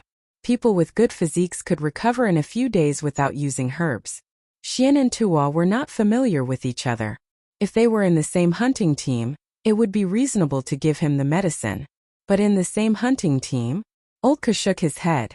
Xiao Xian had just awakened his power this year, and had only participated in one hunting mission. Strictly speaking, he was just a good new warrior, and it was impossible for him to be selected immediately. After all, in order to join the hunting team, he had to get the approval of the team leader and several powerful warriors. Old Ku couldn't figure it out, so he decided not to think about it for the time being. Although I lost a leg, I can avenge you. Just wait for Kiki to make a fool of himself next time. No need, Xiao Xian smiled. I can avenge myself. Good. Then I won't interfere. Old Ku was even more satisfied. Xian, use your totem power. Soon, totem patterns appeared on Xiao Xian's face, as well as on his arm. Old Ku stared at the totem patterns on Xiao Xian's arm, his eyes wide open. Crack. In Old Ku's hand, the crutch he had been using for almost a year was broken. On the other side, the team leader, who had just returned to the hunting team, had just finished his work on the mountaintop. Tuo and Kiki were already waiting for him in the house. How was the test? The team leader asked Ta. Before Kiki said anything, Tuo told him that Kiki had broken Xiao Xian's arm. The blue veins on Ta's forehead bulged, and he looked at Kiki with a gloomy expression. He wanted to kick Kiki a few more times. Is this how you test? Kiki sat cross-legged on the ground, scratching his feet. I didn't use my full strength. You dare to use your full strength? Do you have any shame? Idiot! Ta raised his fist and was about to punch him. Kiki quickly jumped up and hid by the door, as if he would run away as soon as Ta moved. I just couldn't control it, Kiki said in a low voice, scratching his head with the same hand he used to scratch his feet. Thinking that he had hit a kid, he was really embarrassed. Since you couldn't control your strength, you can follow other hunting teams next time, Tua said with a straight face. Don't, I can explain. Kiki was anxious when he heard that he was going to be kicked out of the team leader. You asked me to test Xian, right? I did. I planned to only punch him twice, but when I saw the totem patterns on his body, I couldn't control myself and kept punching him. Totem patterns? What happened to his totem patterns? Ta looked at Kiki with sharp eyes. Leader, didn't you say that the totem patterns of the newly awakened warriors only reached here? Kiki gestured with his hand near his shoulder. But, his totem patterns have reached here. Kiki gestured with his hand about a palm away from his shoulder. Impossible. Ta and Tua said at the same time. But, impossible? Nothing was impossible.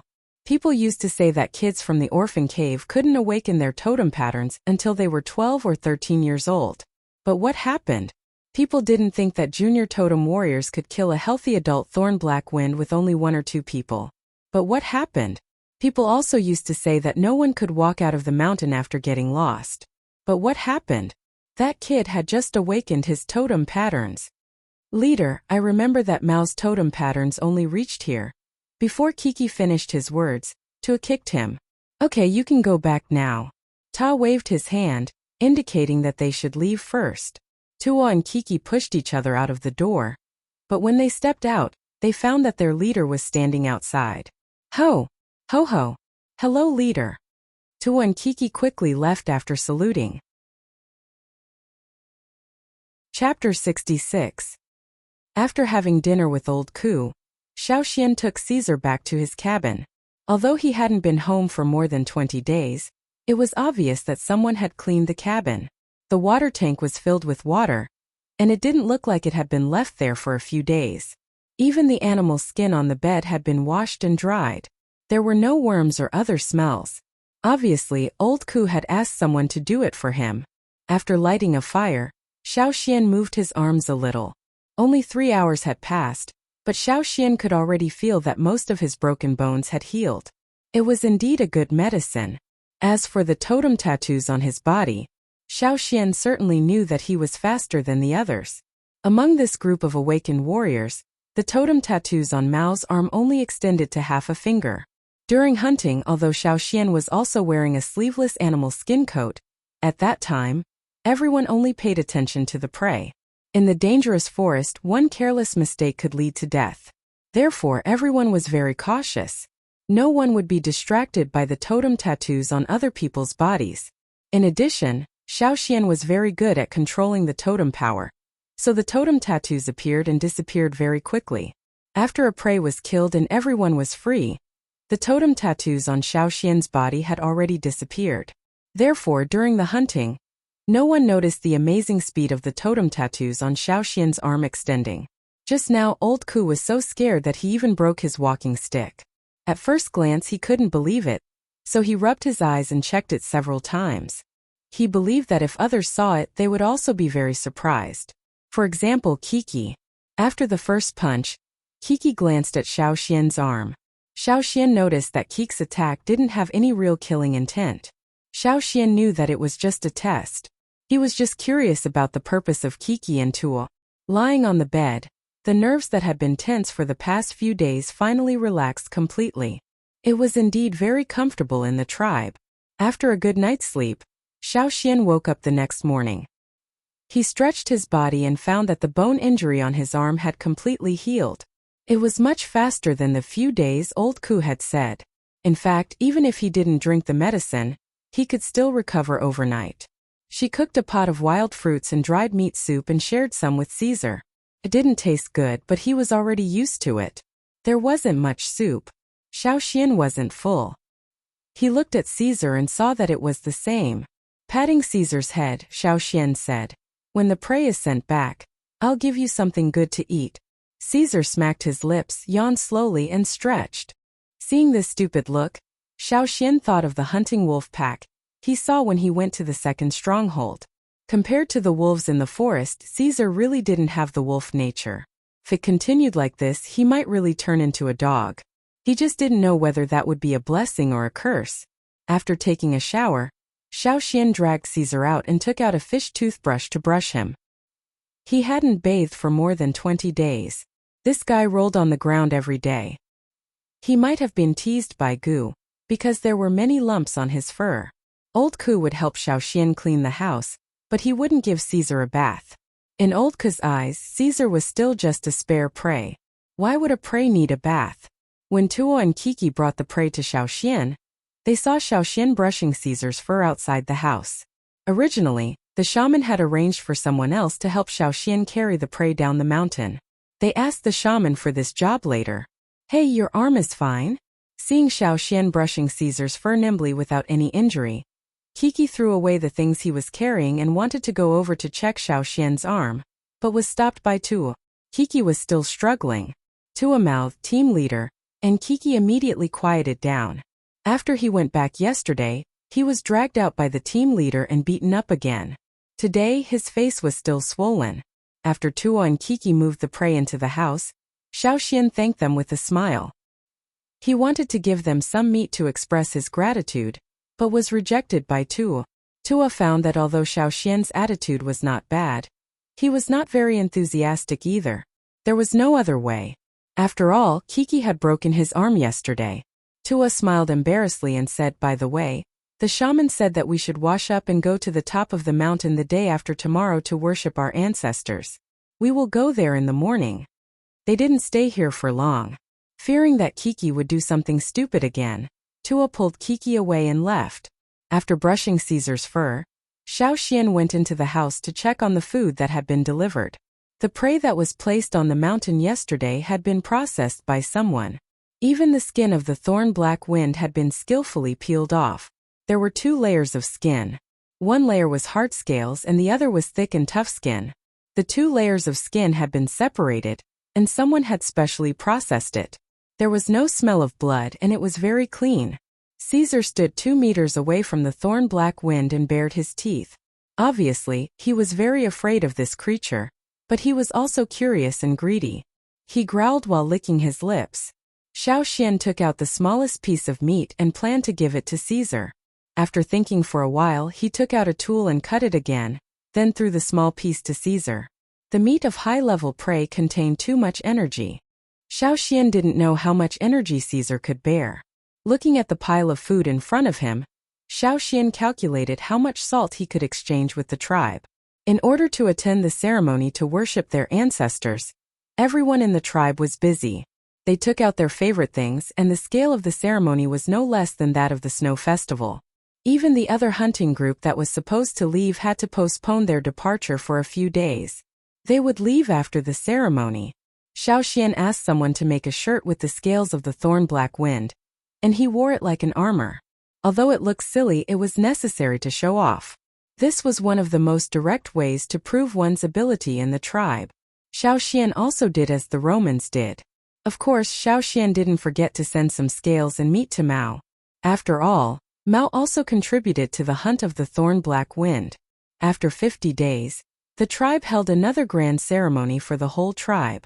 This time it was not as troublesome as the snow festival, and no one danced. Xiaoxian was arranged to sit near the fire pit. As the biggest hero who found the ancestors, he had the right to do so, and no one in the tribe objected. Therefore, the people in the tribe noticed that among the group of people near the fire pit, only Xiaoxian, who was obviously thin and weak, was standing there. This time Xiaoxian didn't dare to be absent-minded. He carefully followed the people in the tribe to worship the ancestors. He thought to himself, "Ancestors, please bless me for a successful hunt in the future. Don't get into trouble again." The 4 ancestors were cremated in the fire pit. The flame of the fire seed, which was originally harmless, expanded and wrapped the 4 withered bodies. Soon the 4 bodies gradually disappeared, without even a trace of smoke. When the flame of the fire seed returned to its original size, the fire pit also returned to its original state. There was no ashes and no residue left. Every deceased person in the tribe would be cremated in this way, but not everyone could hold a big ceremony during the cremation. Not to mention the scale of the ceremony that belonged to the ancestors was no less than the snow festival. Xiaoxian noticed that the bone ornament was gone. Obviously, it was left behind by the shaman. Well, it was a pity to burn such a treasure. After the ceremony was over, Xiaoxian was called over by the shaman. The shaman asked Xiaoxian about what happened in the cave. He asked more details than the others. Moreover, the shaman's focus was more on Xiaoxian's induction at that time, which was the so-called totem guidance. Xiaoxian told the shaman what he had prepared, and pretended to be stupid when it was necessary. He stayed with the shaman for more than an hour, and then was released. After Xiaoxian left, the shaman took out a jade stone box and carefully opened it. There were 3 similar bone ornaments neatly placed inside. If Xiaoxian was here, he would be very surprised. It turned out that there was more than one such treasure. But the difference was that the small ball in the middle of the bone ornament was not as shiny as before. It was very dim. Beside the stone box there was an animal skin roll. It didn't look old, but in fact it had a history of nearly 1,000 years. Opening the animal skin roll, there were several relatively simple drawings, but it could be seen that they were the bone ornaments in the stone box. Finally, I found them all. The shaman sighed. If someone was here, they would be puzzled. There were 6 similar bone ornaments drawn on the animal skin roll, but there were only 3 in the stone box. Yet, the shaman said, I found them all. Thinking of Xiao Xian's answer, the shaman's slightly sad face showed a trace of a smile. He knew that Xiao Xian was not completely honest, but it didn't matter. The power of the fire seed can tell you the most correct direction. Just like in the ancient times, the ancestors used fire to illuminate the night. He had indeed said this before, but in fact there were very few people who could do it. Even if they could sense it, they were not as sharp as Xiao Xian, and it was far less intense. It was just a kind of vague feeling. With just a vague feeling, it was impossible to walk out of the cave. Just like the ancestors, they could sense a little bit and find the elder's location, but they couldn't walk out of the cave. Thinking back to Xiao Xian's awakening, he was different from others. He was more inclined to awakening with a complete fire seed. Was this the difference between a complete fire seed and an incomplete fire seed? The shaman looked at the bone ornament in front of him, stretched out his old bark-like hand, and carefully touched the dim ball on the bone ornament. He put the animal skin roll back, closed the stone box, and put it back in its original place. Taking 2 steps back, the shaman looked at the stone box quietly and bowed respectfully. The elder, this title had disappeared in the tribe for nearly 1,000 years, and no one knew when it would appear again. Chapter 67. The old Ke didn't tell anyone about Xiao Xian's strange improvement speed. According to his observation in the next few days, Xiao Xian found that Kiki and the others didn't mention it to anyone either. Therefore, when people in the tribe looked at Xiao Xian, they only praised him as a brave warrior. A warrior blessed by their ancestors. Other than that, there was nothing else. Even Gu, who often went to old Ke's place, didn't know. After returning, Xiao Xian sent some food to a few families he was familiar with. Of course, he didn't leave old Ku and Gu behind. He also sent some food to Auntie Ai, who helped Xiao Xian sew things, the people who taught numbers, and the kids in the cave. Xiao Xian had almost finished learning how to polish stoneware. The shamaness and the chief had sent him some high-quality stone cores. Xiao Xian polished a few spearheads, while old Ku had finished polishing the broken tip of the teeth knife. It didn't look good, but it was still usable. Take a look. What do you think of this one? Xiao Xian handed the polished spearhead to old Ku. Old Ku slowly raised his eyelids and looked at it. He didn't touch it, but said directly, "It's good." It wasn't easy to get a good comment from old Ku, because many stoneware craftsmen in the tribe would be mercilessly criticized by old Ku as trash. In comparison, Xiao Xian's skills were quite good. Xiao Xian put aside the polished stoneware and approached old Ku with a smile, saying, "You see, my stoneware crafting skills are almost there. You also said that if I want to improve, I have to practice more. Can you move on to the next stage of teaching?" Old Ku wasn't famous for his stoneware crafting skills, but for his amazing skill of setting traps. "Do you want to learn?" Old Ku asked in a low voice. "It's hard work." "Of course. I'm not afraid of hard work." Xiao Xian nodded quickly. "Okay, you can come back tomorrow morning." "Oh, okay, I'll go now." Xiao Xian still helped old Ku set up the stone pot and cut the firewood before he left. After Xiao Xian left, old Ku's expressionless face couldn't help but smile. The next morning, when Xiao Xian's place, Caesar, old Ku was already waiting. "Take it." Old Ku pointed at a small wooden box beside him and walked out with his crutch. Xiao Xian hurried over to carry the box. It wasn't heavy, and he didn't open it to see what was inside. Caesar was yawning when he was knocked on the head by a wooden cane. He bared his teeth and looked over. When he saw old Ku, he quickly hid his teeth. Unexpectedly, old Ku walked over to Caesar's side and sat on the wolf's back. He almost squashed the unprepared Caesar. Caesar moved uneasily. Old Ku hit him twice with his cane and he calmed down. He wasn't afraid of other people in the mountain foot area, but he was afraid of old Ku. "Go to the training ground?" Old Ku pointed with his cane. "Oh." Xiao Xian carried the box and headed over. Caesar was 1 year old now. He was growing fast and he often helped Xiao Xian and old Ku to carry things. Of course he could carry old Ku on his back. He almost fell just now because he wasn't prepared. Therefore, when Gu was chewing a piece of jerky in the morning, he saw old Ku sitting comfortably on the wolf's back with his cane. Gu was so shocked that he almost choked. Gu became familiar with old Ku later. He was also a disabled person in the tribe, and he couldn't stay idle. Plus, he was thick-skinned, so he often went to old Ku's place. In Ji's opinion, old Ku was too strong. After losing a leg, he quit the hunting team and didn't let others help him. In the end, he even moved down the mountain and separated from his teammates. He didn't accept gifts from others, because he thought it was charity and hurt his self-esteem. Every year when he went up the mountain to participate in the ceremony, he didn't let others support him, carry him, or carry him. He just walked slowly up the mountain with his cane and one leg. It seemed that he was afraid that others would say he couldn't walk, so he walked on his own wherever he went. This stubbornness lasted for decades. But now, who was sitting on the wolf's back? Could it be that their attitude towards wolves was different from that of humans? Not walking on his own, was he not afraid of being criticized? What happened to his so-called self-esteem? Was it eaten by Caesar? There were a few low hills full of trees near the training ground. Usually people would get wood there.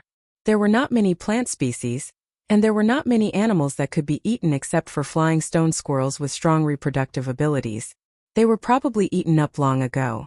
The trees here were not as thick as the ones in the hunting forest, but they were enough for daily use.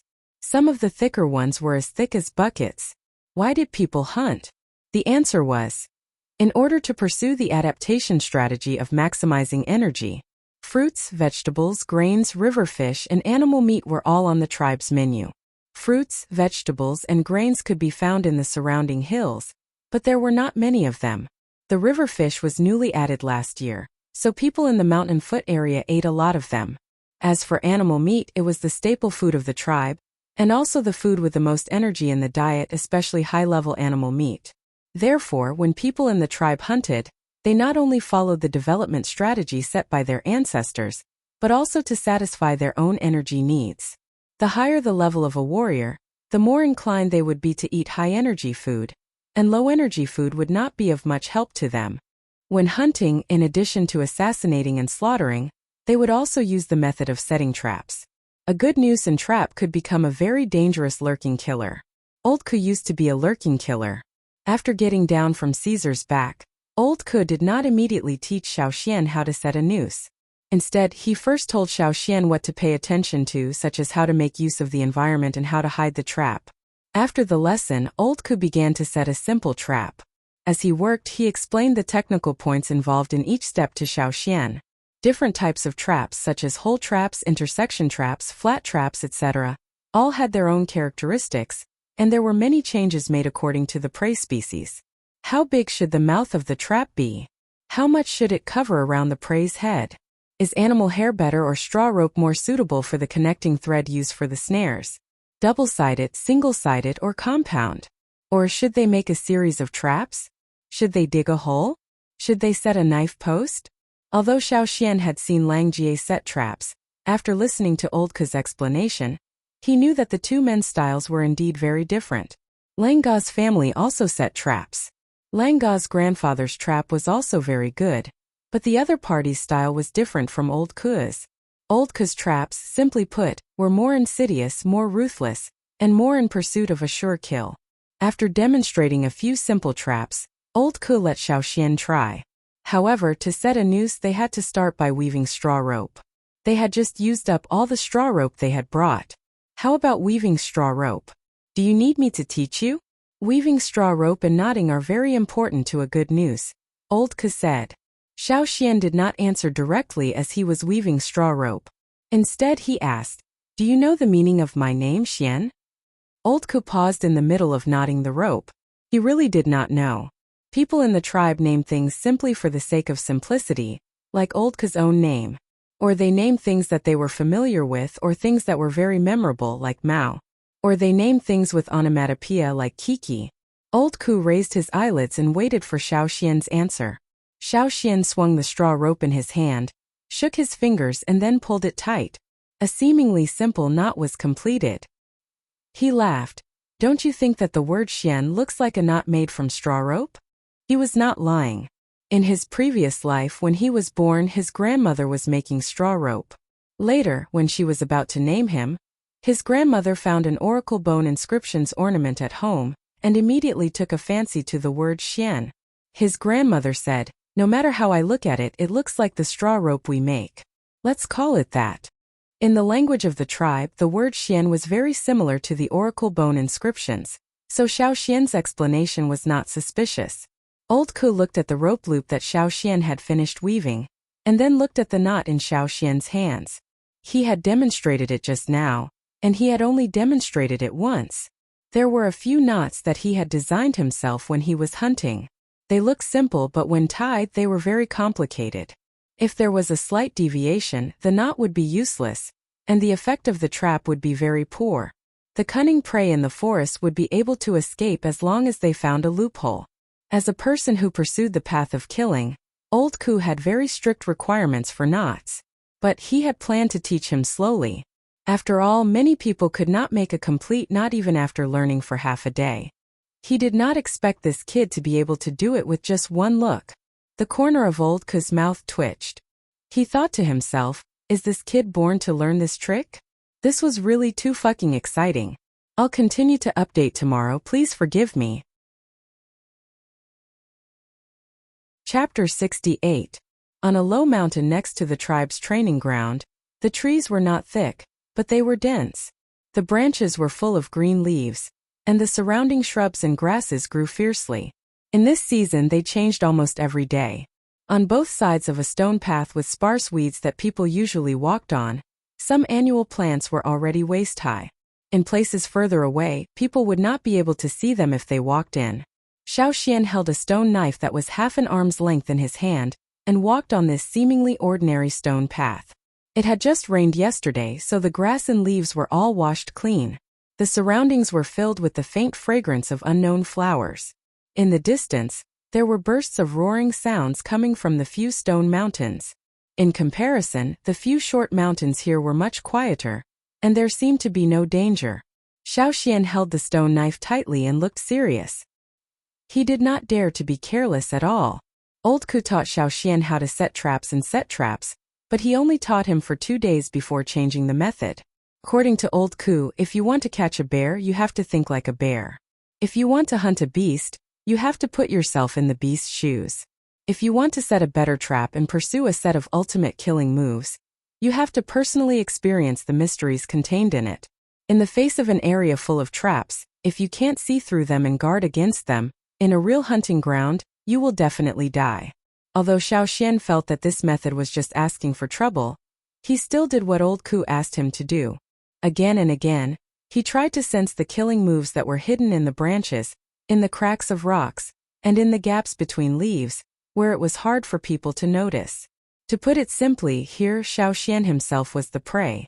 Lifting his foot and walking on this stone path, his 5 fingers tightly holding the stone knife, Xiao Xian glanced ahead. His eyes focused and he sped up. Buzz! It sounded like a thin beast's tendon vibrating. Coming from the right side of the path, there were at least 4 positions. Xiao Xian didn't stop at all. He continued to run and leaped high into the air. He swung his arm that was holding the saber, and the saber's shadow flashed. Suddenly, there was a crisp sound of collision between the stone arrowheads and the stone saber. 2 arrows were blocked by the stone saber while the other 2 were dodged by Xiao Xian. At the same time, Xiao Xian twisted his body slightly. His head, arms and legs were either extended or folded in a very comical manner. It was impossible to tell what Xiao Xian was going to do based on his posture, but almost at the same time, a few thorns from the other side of the path brushed past Xiao Xian's body. They were fired at the same time as the stone arrowheads, but the sound was softer. Due to the buzzing sound at the beginning, most people would reflexively defend that side of the path, ignoring the more stealthy assassination from the other side. If Xiao Xian didn't use his current posture and made a slight change, it was inevitable that he would be hit somewhere. Tut! Tut! Tut! The hard thorns shot into the tree trunk on the opposite side. In an instant, more than half of the thorns were buried in. After dodging the first round of attacks, Xiao Xian didn't directly land on the ground. Instead, he grabbed a small branch that extended out from the tree. As if his body weight didn't exist, he nimbly flipped forward and jumped over a thicker branch that extended to the top of the path. He didn't touch a single leaf on the branch at all. After landing, he immediately accelerated. Almost the moment he moved his foot, a finger-thick stone arrowhead was nailed to the place where his foot originally landed. Several times, the stone arrowhead brushed past Xiaoxian's foot and was nailed to the ground. However, Xiaoxian didn't seem to notice and continued to run. Xiaoxian ran and jumped. His route wasn't in a straight line and there was no pattern to it. When he jumped again, he stepped on a nearby tree trunk and jumped again. 2 consecutive jumps allowed him to dodge the arrowheads that flew back and forth in the air. With a flick of his wrist, 5 stones appeared between his fingers. He shot them toward several bushes in front of him. In the next moment, the places where the stones hit produced the cracking sound of wood breaking. While falling, Xiaoxian reached out and grabbed the tip of a tree branch. He pulled his body to the side at a certain angle. Before landing, he twisted his waist and rolled on the ground to reduce some of the impact. Out of the corner of his eye, he caught a glimpse of the arm-thick stone arrowhead that was already in front of him. A gray-white blade flashed past. Yang Guang didn't have a shiny stone blade under his hand. Instead, like a gray-white lightning bolt that suddenly appeared in the forest, he fiercely chopped down on the stone arrowhead. There was no metallic luster, but anyone who saw the blade could feel the cold sharpness of the blade. It had only been a few breaths of time since he had first stepped onto this path. Xiaoxian stood up and looked back at the path. The path that used to only have some sparse weeds was now covered with stone arrowheads, wooden thorns, stone arrowheads, shaking stakes, and chopped stones. Looking up at a place not far away, Xiaoxian asked, "How is it?" "No." Old Ku sat on a stone and said expressionlessly. Xiaoxian scratched his head. "I think so too." Without Old Ku's reminder, Xiaoxian turned around and went back to get rid of all the traps along the way. Whether they had been set or not, he removed all of them. Otherwise, the people of the tribe would be in trouble. There were several pits on the ground, but they couldn't be seen. Every day, Xiaoxian had to undergo this kind of training. Old Ku set up the traps and then Xiaoxian would break through them. This kind of masochistic training method might cause nervous breakdown for those with weak self-control. They would be too nervous and become neurotic, looking as if there were traps everywhere. In fact, Xiaoxian had the same feeling for the first 2 days. At that time, even if he returned to the tribe, he would be nervous and have an allergic reaction at the slightest sound. But later he got better. Old Ku looked down at Xiaoxian, who was removing the traps and lassos, with a gratified expression. At first, he was worried that this kind of training method would have the opposite effect. He planned to train for 5 days before going to talk to Xiaoxian. But he didn't expect that before he even did anything, Xiaoxian had already adjusted. In the beginning, he was covered in injuries. Then, he barely avoided all the lassos and traps. Then, he was able to occasionally cut off the links between some of the lassos. This series of changes only took him 15 days. This was far beyond Old Ku's expectations. But he was afraid that Xiaoxian would be too complacent and arrogant, so he kept a straight face and fiercely criticized him whenever he found a mistake.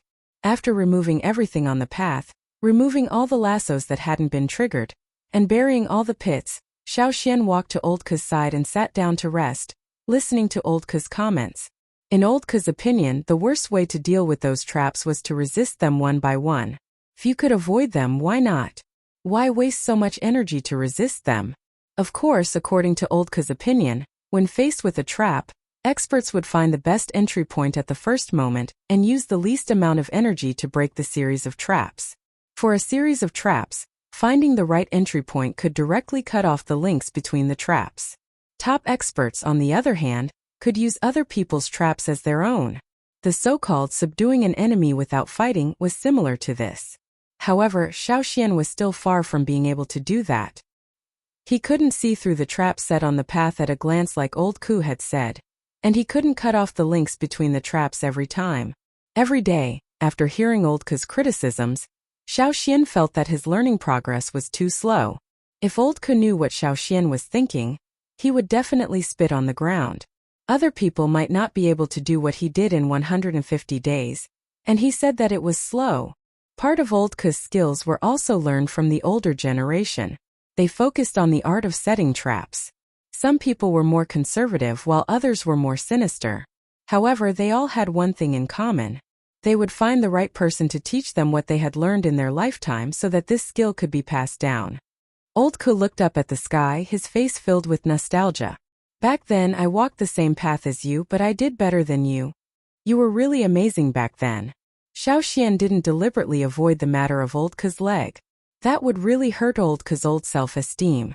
Moreover, Old Ku had already let go of it and walked out of his injuries. Why should others sympathize with him? Old Ku didn't need it either. How long did it take you to become a top expert? Xiao Xian asked curiously. No, I wasn't able to reach it even when I was at my peak. Chapter 69. Everyone in the Mountain Foot district knew that Old Ku no longer took stoneware jobs. No one knew what he was doing all day. Early in the morning, he would go out on a wolf with a walking stick, and only come back at night. And Old Ku didn't need to trade for food himself. Xiao Xian had enough food. In Xiao Xian's words, it was called tuition. Old Ku didn't refuse after thinking for a while. One set up, the other set up. Although Old Ku was tired, he was in a good mood. Finally, after leaving the hunting team, he could use what he had learned. Although it was not as good as before, it was enough for Xiao Xian. Every day, seeing Xiao Xian being tortured by those traps, Old Ku laughed happily. He was also trained like this in the past. However, he wasn't as talented as Xiao Xian. He was tortured for so long that he didn't want to think too much about it. Therefore, Old Ku was trying his best to make Xiao Xian feel the mystery of it. Old Ku knew that Xiao Xian was too talented. Maybe after a while, the traps he could set now wouldn't be enough to trap Xiao Xian. If he was still at his peak, if his leg was not broken, he could at least trap Xiao Xian for a while longer. Alas, Old Ku was a little sad, but not as gloomy as he used to be. Why are you sighing? Xiao Xian climbed up from the foot of the mountain with a face full of mud. He sat next to Old Ku. In the past 2 days, Old Ku had taken out a few more difficult ones. Just now, when he was trying to dodge the short arrow that was shot out from the bushes, his face was covered with mud. That lump of mud seemed to know that he would arrive at that position at that exact moment. It appeared just in time, and Xiao Xian had no time to make a move, so he had to take the hit. What if it wasn't mud at that time but something else? Xiao Xian felt that he still had much to learn. As the party being hunted, if one could see through thousands of traps with a single glance, and as the party being hunted, one could be considered a true expert when one's traps could be set to kill. Although many people in the tribe would think that it was useless to learn these skills, they wouldn't have the time to set up traps in the hunting grounds. Didn't he still have to go personally? However, Xiao Xian felt that learning this might be of great use in the future. After mercilessly criticizing Xiao Xian's performance just now, Old Ku turned his head to look at Xiao Xian's reaction. He saw that Xiao Xian was staring at the area below where the traps had been set, deep in thought. Xiao Xian didn't have the slightest bit of dissatisfaction or resentment because of the criticism just now, so he felt a little relieved. Although Old Ku had been merciless with his words, he was still worried that Xiao Xian would have a problem with him. It was rare to find such a suitable target to teach. If Xiao Xian refused to learn, Old Ku would be so angry that he would vomit blood. Old Ku told Xiao Xian that his performance was better than Xiao Xian's in the past, but that was based on the fact that he had been learning for more than 100 days. However, Xiao Xian hadn't been learning for more than 20 days. Less than 20 days, Xiao Xian was analyzing the various shortcomings of the previous tests based on Old Ku's guidance, while Old Ku looked up at another place on the mountain. There was no one there just now, but now there was someone standing there silently. Ta, the team leader of Xiao Xian's hunting group, the son of the current chief, and one of the few senior totem warriors in the tribe. He was also a candidate for the next chief. Old Ku recognized him at first glance. Old Ku didn't have much contact with Ta. When he was at his peak, Ta was just a junior totem warrior like Mao. When Old Ku was injured and left the hunting group, Ta was still in the hunting group. However, according to the information that Old Ku had heard from some of his old friends, Ta actually didn't pay much attention to traps, especially after he joined the advance group of the hunting team. Among those who were selected by Ta to join the advance group, very few of them were good at setting traps. At most, they were just good at setting traps. That was because they had different views. People with different principles couldn't make plans together. Therefore Old Ku didn't have a good impression of Ta. And Ta didn't look at Old Ku in a friendly way either. Ta had intended to pull Xiaoxian into the advance group. Of course he just wanted to give it a try. He thought that since Xiaoxian was protected by the ancestors, he must have been blessed by the ancestors. If he brought Xiaoxian with him, would his hunting results be better every time? Since last year, Ta's hunting results weren't so good. Although in the eyes of the people in the tribe, Ta still brought back big ferocious beasts every time he returned. In fact, many of their tasks were not completed. In terms of merits, they were not as good as the other hunting group. The team leaders of the two hunting groups were both candidates for the next chief. They had been competing with each other for a long time. Seeing that the other team's merits were better than his, Ta had been anxious for a long time. This time, because of the ancestors, he turned his attention to Xiaoxian, who was about the same age as his son. Ta had heard some details about the last hunting trip from Mao. The more he knew, the more satisfied he was with Xiaoxian. At first, he only thought that Xiaoxian was not much better than his son. He thought that Xiaoxian just had better night vision and good luck. But later, after Kiki went to test him, he knew that Xiaoxian improved very fast. Maybe that was the reason why the shaman valued him. Ta didn't tell the others about Xiaoxian's improvement speed. He also asked Kiki and Tua to keep it a secret. Although there was no explicit rule in the tribe that said that newly awakened warriors couldn't join the advance group, generally, those who were selected to join the advance group were experienced warriors who had at least a few years of hunting experience and had the ability to protect themselves. Actually, no one would recruit a newly awakened warrior. The next hunting trip was coming. Ta planned to talk with the shaman in a couple of days. Even if there was no explicit rule, he still had to ask for the permission of the shaman. As for the chief, he was his father. Of course he would be on Ta's side. When the time came, the chief would not stop him. Originally, he heard that Xiaoxian often came to this area for training, so he wanted to have a look. But he didn't expect that Xiaoxian was just learning how to set traps from the old guy who had quit the hunting team. What a waste of his talent. He was so disappointed. Just when Ta and Old Ku were looking at each other with the same unfriendly look, Xiaoxian, who was in deep thought, suddenly said, "Yo." Ta followed the eyes of Xiaoxian and Old Ku, and saw the wolf marked by the shaman running up the mountain. It was running so happily that it didn't look like a wolf at all. It was so different from the wolves in the deep forest. Ta didn't like Caesar at all. In his opinion, such a wolf should be eaten as soon as possible. Otherwise, it would be a waste of food to keep it. The more he thought about it, the more dissatisfied he was. Ta felt that there were too many things that he didn't agree with Xiaoxian. If it weren't for the protection of the ancestors, even if Xiaoxian could become an excellent middle-level warrior in the future, he might not have allowed him to join the advance group that he was in charge of himself. On the other side, Xiaoxian didn't care about other people's opinions. He was happy with the result of Caesar's training. Caesar ran to Xiaoxian happily and put a palm-sized animal skin bag in his mouth in front of Xiaoxian. Then he squatted beside him and asked for praise. "Well done." Xiaoxian praised him generously. Then he gave Caesar a piece of animal meat that he had prepared beforehand. It was his reward for completing the task. "Xian, what are you doing?"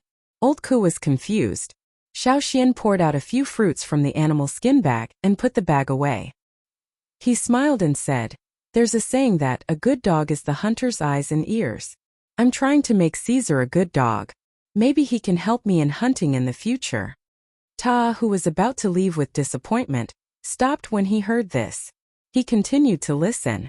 A good dog. Old Ku was still confused. No matter how cunning a fox is, it can't escape the nose of a hunting dog, Xiaoxian said. A hunting dog? Old Ku asked. Ta also pricked up his ears to listen. He was very interested in using the wolf sense of smell. A hunting dog is a domesticated wolf. Xiaoxian trained Caesar to use his sense of smell to find things. First it was clothes and bones. Later it was fruits. Now, Xiaoxian wanted Caesar to try to find things with a lighter smell. A wolf's nose is good. Xiaoxian smiled. The shaman taught you? That's a good idea, Old Ku said casually. Xiaoxian just set him to Old Ku's words and didn't explain further. In fact, he really wanted the painting in the cave to reappear in the tribe. However, since someone had deliberately covered it, Xiaoxian would not easily reveal it. When he left the cave, Xiao Xian took advantage of the fact that the group of boys were out fishing to paint a layer of stone powder on the painting. The window of the stone room was also blocked with something so that no one would find out. When they rested and were about to go back, Xiao Xian looked at the place where Ta was standing. He sneered and left with Old Ku's toolbox. Chapter 70. Xiao Xian's second hunting trip was about to begin. Although he really wanted to study the new traps set by Old Ku, and felt that he was so close to deciphering them, he did not have much time to spend on traps and lassos. It had been 19 days since the last hunting group left, and it would only take a few days for them to return. Now Xiao Xian's hunting group was preparing for their return. Xiao Xian's second hunting trip was about to begin, and it was also the third hunting trip for his hunting group this year. According to the old rules, there would be more new warriors in the third hunting trip, and in order to take care of these new warriors, there would naturally be more people to watch over them. According to Xiao Xian's estimation, there would be about 50 more warriors in the hunting group this time. For example, Sai, who used to cause trouble to Xiao Xian, would also join the hunting group this time. Sai's father did not join the previous few hunts this year in order to train his son.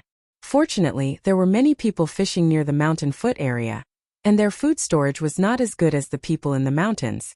Therefore, they could only target the fish in the water. Even if the energy contained in the fish was not as good as that of the ferocious beasts in the forest, at least they would not starve. Old Ku didn't ask Xiao Xian to go to the training ground anymore. Instead, he wanted to use the next few days to craft a few more stoneware. The stones used were all rewarded by the latter shamans and the chief, so naturally, the stoneware would not be bad. Caesar probably knew that Xiao Xian was going to leave again, so he had been following Xiao Xian closely these days. Sometimes he would even whine and cuddle with Xiao Xian like a spoiled child. Xiao Xian did not know if it was his illusion, but he felt that Caesar seemed to have grown bigger and stronger after eating ferocious beast meat for 10 days. Caesar liked the ferocious beast meat that Xiao Xian brought back, and his favorite was the thorn black wind meat. After eating it, he did not even want to eat fish anymore because he had become picky. There was still a lot of ferocious beast meat left in the wooden house. Xiao Xian took most of it to Old Ku's house. It was enough for Old Ku and Caesar to eat for 10 days. Xiao Xian did not have to worry about them going hungry when he went hunting. While he was talking with Old Ku about what kind of traps to use on ferocious beasts, Xiao Xian heard someone calling his name from outside. Old Ku nodded outside and signaled Xiao Xian to go outside. He lifted the curtain and went out. He saw Tua standing outside and Kiki was not with him. "I went to your house and didn't see anyone. You are here." Tua waved to Xiao Xian. "The shaman is looking for you." Old Ku's eyelids twitched and he stopped polishing. Since the shaman was looking for him, he could not delay. Xiao Xian greeted Old Ku and asked Caesar to go inside. He followed Tua up the mountain. He was about to go hunting. Why was the shaman looking for him now? It was still the same stone house where he had talked with Xiao Xian after paying respects to the ancestors. It was the shaman's guest house and he usually talked there. Big Head Ta was standing outside the stone house. When he saw Xiao Xian, he showed a rare smile. Tua did not follow him in. Only the shaman was in the house, sitting on a straw mat with a faint smile. He looked amiable, but no one could tell what he was thinking. Seeing Xiao Xian come in, the shaman pointed at another straw mat in front of him and signaled Xiao Xian to sit down and talk. Xiao Xian bowed and sat down with his legs crossed, waiting for the shaman to ask him questions. The shaman looked at Xiao Xian quietly and was not in a hurry to ask. Xiao Xian did not say anything either. He was not in a hurry and could wait. After a while, the smile on the shaman's face deepened. He said slowly, "Let me see your totem patterns." Xiao Xian was mentally prepared when he saw Ta at the door, so he was not surprised at all. He activated the totem power in his body, and a clear totem pattern appeared on his face. At the same time, a flame pattern appeared on his arm, which was not covered. It went over his shoulder and spread to more than the length of his palm. Looking at the totem pattern on Xiao Xian's arm, the shaman nodded. "You are indeed very good. No wonder Ta wants to transfer you to his hunting group." Advanced group? Xiao Xian had guessed it before. But because he had heard Lang Jie and the others say that it was very difficult to be in the advanced group, Xiao Xian thought that a new warrior like himself who had just awakened this year would not be chosen. But it turned out to be true. What was the difference between the advanced group and other hunting groups? Xiao Xian did not know. Only those who were in the advanced group would know about their hunting activities. Those who were not in the advanced group would not know. However, according to Lang Jie and the others' gossip, the advanced group had their own extra tasks. No matter what, it was undeniable that the advanced group would encounter more troubles. What happened to the hunting group alone was enough to annoy Xiao Xian. He knew himself well. Although he was improving faster than others, he was still a junior totem warrior who had just awakened. Wasn't Ta afraid that he would be a burden? What were these people thinking? I don't think I have that kind of ability, Xiao Xian said. That's true. Normally, people who join the advanced group are intermediate totem warriors, or are about to become intermediate totem warriors. You are still too early. But Ta thinks highly of your ability, so he came to me personally to propose to you. He wants you to join the advanced group. The shaman said. Thinks highly of my ability? What ability? Xiao Xian was confused, but soon he knew the answer.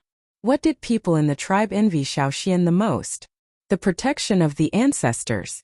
Seeing that Xiao Xian was silent and embarrassed, the shaman continued, Don't worry. If you don't want to go, no one can force you. As for Ta, I will talk to him. When he was about to refuse, Xiao Xian suddenly thought of something. He paused and asked, Will people in the advanced group get more benefits? Xiao Xian found that the tribe was actually more inclined towards the elite strategy. In addition to some benefits on the surface, the more capable the elites of the tribe were, the more preferential treatment they would receive, and the tribe would be willing to provide them with more help. Benefits? Yes, like Tua and the others, they have better herbs. Hearing Xiao Xian's words, the shaman smiled, of course. Every warrior in the advanced group must have a medicine pack like that every time they go hunting. It can further stimulate the warrior's healing ability and make their wounds heal faster. Will they give out the medicine packs in advance? Xiao Xian asked. They will be given out the day before the departure. The medicine came from the shaman, and only the shaman knew how to make that kind of medicine. Xiao Xian sat up straight and said seriously, It's my honor to be valued by the team leader. Of course I'm happy to join the advanced group. There's no reason for me to refuse. The shaman was speechless. Then why did you look embarrassed just now? It's just... Xiao Xian showed an embarrassed expression. Can I change the medicine? Change the medicine? When you get injured while hunting outside, the speed of healing is very important. Without that kind of medicine, you will be more exposed to danger. The shaman advised. I know. Can I change it? The shaman was helpless. He had never seen anyone at such a young age bargaining with him. Of course, the shaman had already experienced Xiao Xian's shamelessness. Therefore, although he was surprised by Xiao Xian's suggestion, he was not too surprised. What do you want? The shaman asked in the same gentle tone as before. Recuperation medicine. Do you have any here? Xiao Xian asked. He was asking for medicine for Old Ku. From the time when Old Ku set the trap, he could see that Old Ku was weak. His body was deteriorating quickly, and he often stayed in the house to make stoneware. It was inevitable that he would have some occupational diseases. Healthy warriors could certainly alleviate and cure such diseases with their strong bodies, but Old Ku could not. Xiao Xian often heard Old Ku suppress coughs. Old Ku spent most of his time in the house making stoneware every year. After losing a leg, his strength had decreased a lot. In addition, the food he exchanged for stoneware was mostly low-level beast meat. Old Ku was a mid-level totemic warrior, and the energy contained in low-level beast meat could not fully satisfy his body's needs. Over time, the strong mid-level totemic warrior's body deteriorated, and he seemed to be aging very quickly. Xiao Xian could now go out to hunt, so he did not have to worry about beast meat. However, after so many years of accumulated injuries, he needed medicine to recuperate. Ordinary medicine might not work. Xiao Xian wanted to get some better medicine from the shaman, but the tribe usually reserved better things for the elites. After all, they were rare and hard to find. Now that there was such an opportunity, Xiao Xian had already proposed it. Even if he refused this time, he would not be able to avoid it next time. This chief candidate was not someone who would give up easily. Tower wanted to take advantage of the ancestors' protection. Xiao Xian knew that after he joined, even if he could not help, Tower would try his best to keep him safe. Moreover, Xiao Xian also knew that if the hunting results did not meet Tower's standards, he would be kicked back to the hunting group again. He did not know when he would be able to join the advanced group again. However, Old Ke's health was getting worse and worse. This was a rare opportunity. The shaman was talking to Xiao Xian in the stone house, while Tower was standing not far away from the stone house. He could not hear the conversation in the house, but he knew that if Xiao Xian refused to join, the shaman would definitely reject his proposal. After a while, Xiao Xian came out with an animal skin bag in his hand and left. Tower walked into the house. He chose to join, said the shaman. Tower was delighted. He raised his head and wanted to thank the shaman, but he met the shaman's old eyes. The shaman's eyes looked the same as before, but Tower felt a great psychological pressure. He knew that the shaman was angry, and this anger was directed at him. Tower did not dare to continue to look at the shaman. He lowered his head and bowed respectfully to the shaman. Don't worry, I will bring him back safely. The shaman did not say anything. He just waved his hand and let Tower leave. After leaving the stone house, Tower wiped the sweat on his forehead. Chapter 71. The shaman gave Xiao Xian a bag of herbal medicine for recuperation, but did not apply the medicine for wounds. He asked Xiao Xian to ask Ta for it the day before the hunting trip. The bag was not big, and some of the herbs were hard to find. Therefore, the medicine for Xiao Xian was not much. According to the shaman, it was enough for 10 days. If he could return safely, even if he was kicked back to his original hunting group, he could still look for opportunities in the future. Even if he could not join the advanced group, he could still try to exchange some medicine with the shaman. However, he decided to check the effect of the medicine first. He wondered if Old Ku would feel better after taking the medicine. Xiao Xian thought.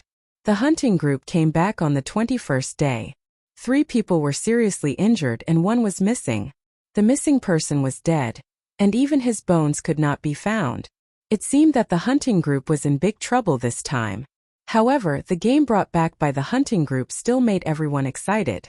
Except for the families of the wounded and the dead, the families of the other warriors were all shouting excitedly. At least they would not have to worry about food for the next 20 days. In the evening, Tua came to Xiao Xian's cabin and sent him a message. Xian, find some time tomorrow to go to the team leader to get the things. We will leave the day after tomorrow. Thank you, I got it. Tua did not enter the cabin. He still had to inform the people who were patrolling. Xiao Xian looked out of the window. Night Swallow had become restless and active. People in the Mountain Foot district had all returned to their own houses. But it was different from the previous days. This time, there were children in the Mountain Foot district who would participate in the first hunting trip in their lives. It was inevitable that they would be excited. They trained during the day, and when they could not sleep at night, they would roar to vent their excitement. Closing the window, Xiao Xian packed up the few stone arrowheads that he had made today. He heard that the advance group would hunt in farther places, where it was more dangerous. But he did not know what was the difference between them and the other hunting groups. Were the ferocious beasts more difficult to deal with? Or was it something else? Thinking about the game brought back by the advance group, he could not find anything special. The next day, Xiao Xian went up the mountain to look for Ta. He met many people from the advance group. Because they were not informed in advance, the advance group was very surprised when they learned that Xiao Xian was going to hunt with them this time. There were also a lot of suspicious protesters, but they were all suppressed by Tower. After taking the medicine, Xiao Xian was left behind to get to know the other warriors of the advance group. However, he didn't have much to say to them, so they still treated Xiao Xian as a child. In terms of strength, Xiao Xian was indeed the weakest, so in the face of their doubtful and contemptuous gazes, Xiao Xian only smiled and did not explain. On the day the hunting team departed, Xiao Xian sent Caesar to Old Ke's place. Facing Old Ke's worried gaze, Xiao Xian clenched his fists. Don't worry. Hearing Xiao Xian's words, Old Ke's heart skipped a beat, and he became even more worried. Last time this kid also said don't worry before hunting, and what happened? First, he encountered the thorn black wind, and then he got lost in the cave. It was said that Mai and the others were so worried that their faces turned pale. Not to mention that he was going with the advanced group this time. Would he encounter more trouble? Don't worry. Don't worry my ass. Looking at Xiao Xian's back as he carried the equipment up the mountain, Old Ku sat at the door worried. Just like last time, they had to gather and sing a song before hunting. Xiao Xian learned the hunting song seriously after he came back, and this time he did not make up the numbers. While singing the hunting song, the shaman glanced at Xiao Xian and was satisfied that this kid was not pretending like last time. However, this time the shaman did not look at him, but Xiao Xian attracted more people's attention.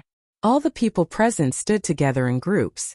Last time Xiao Xian stood with Lang Jie, but this time he stood with Tuo Kiki and the others.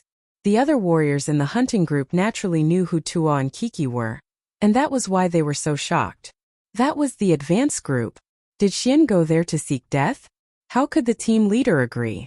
Of course, more people were jealous, especially the new warriors in the hunting group this time. They were awakened at the same time as Xiao Xian. When they were still training, Xiao Xian had already joined the hunting group.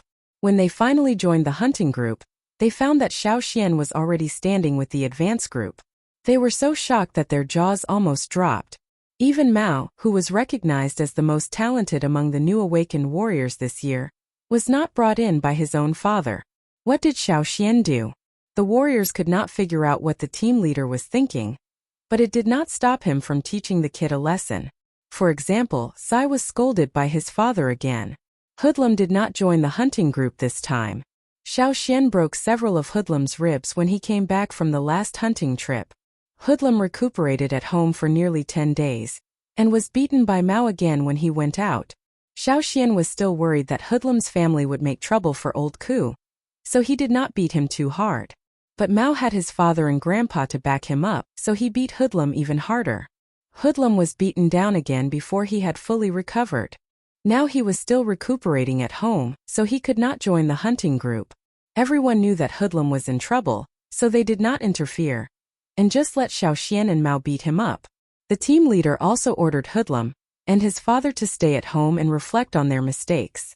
Even a healthy warrior might not be able to go hunting with the team every time. Every time there were rules and quotas for who could go and who could not go.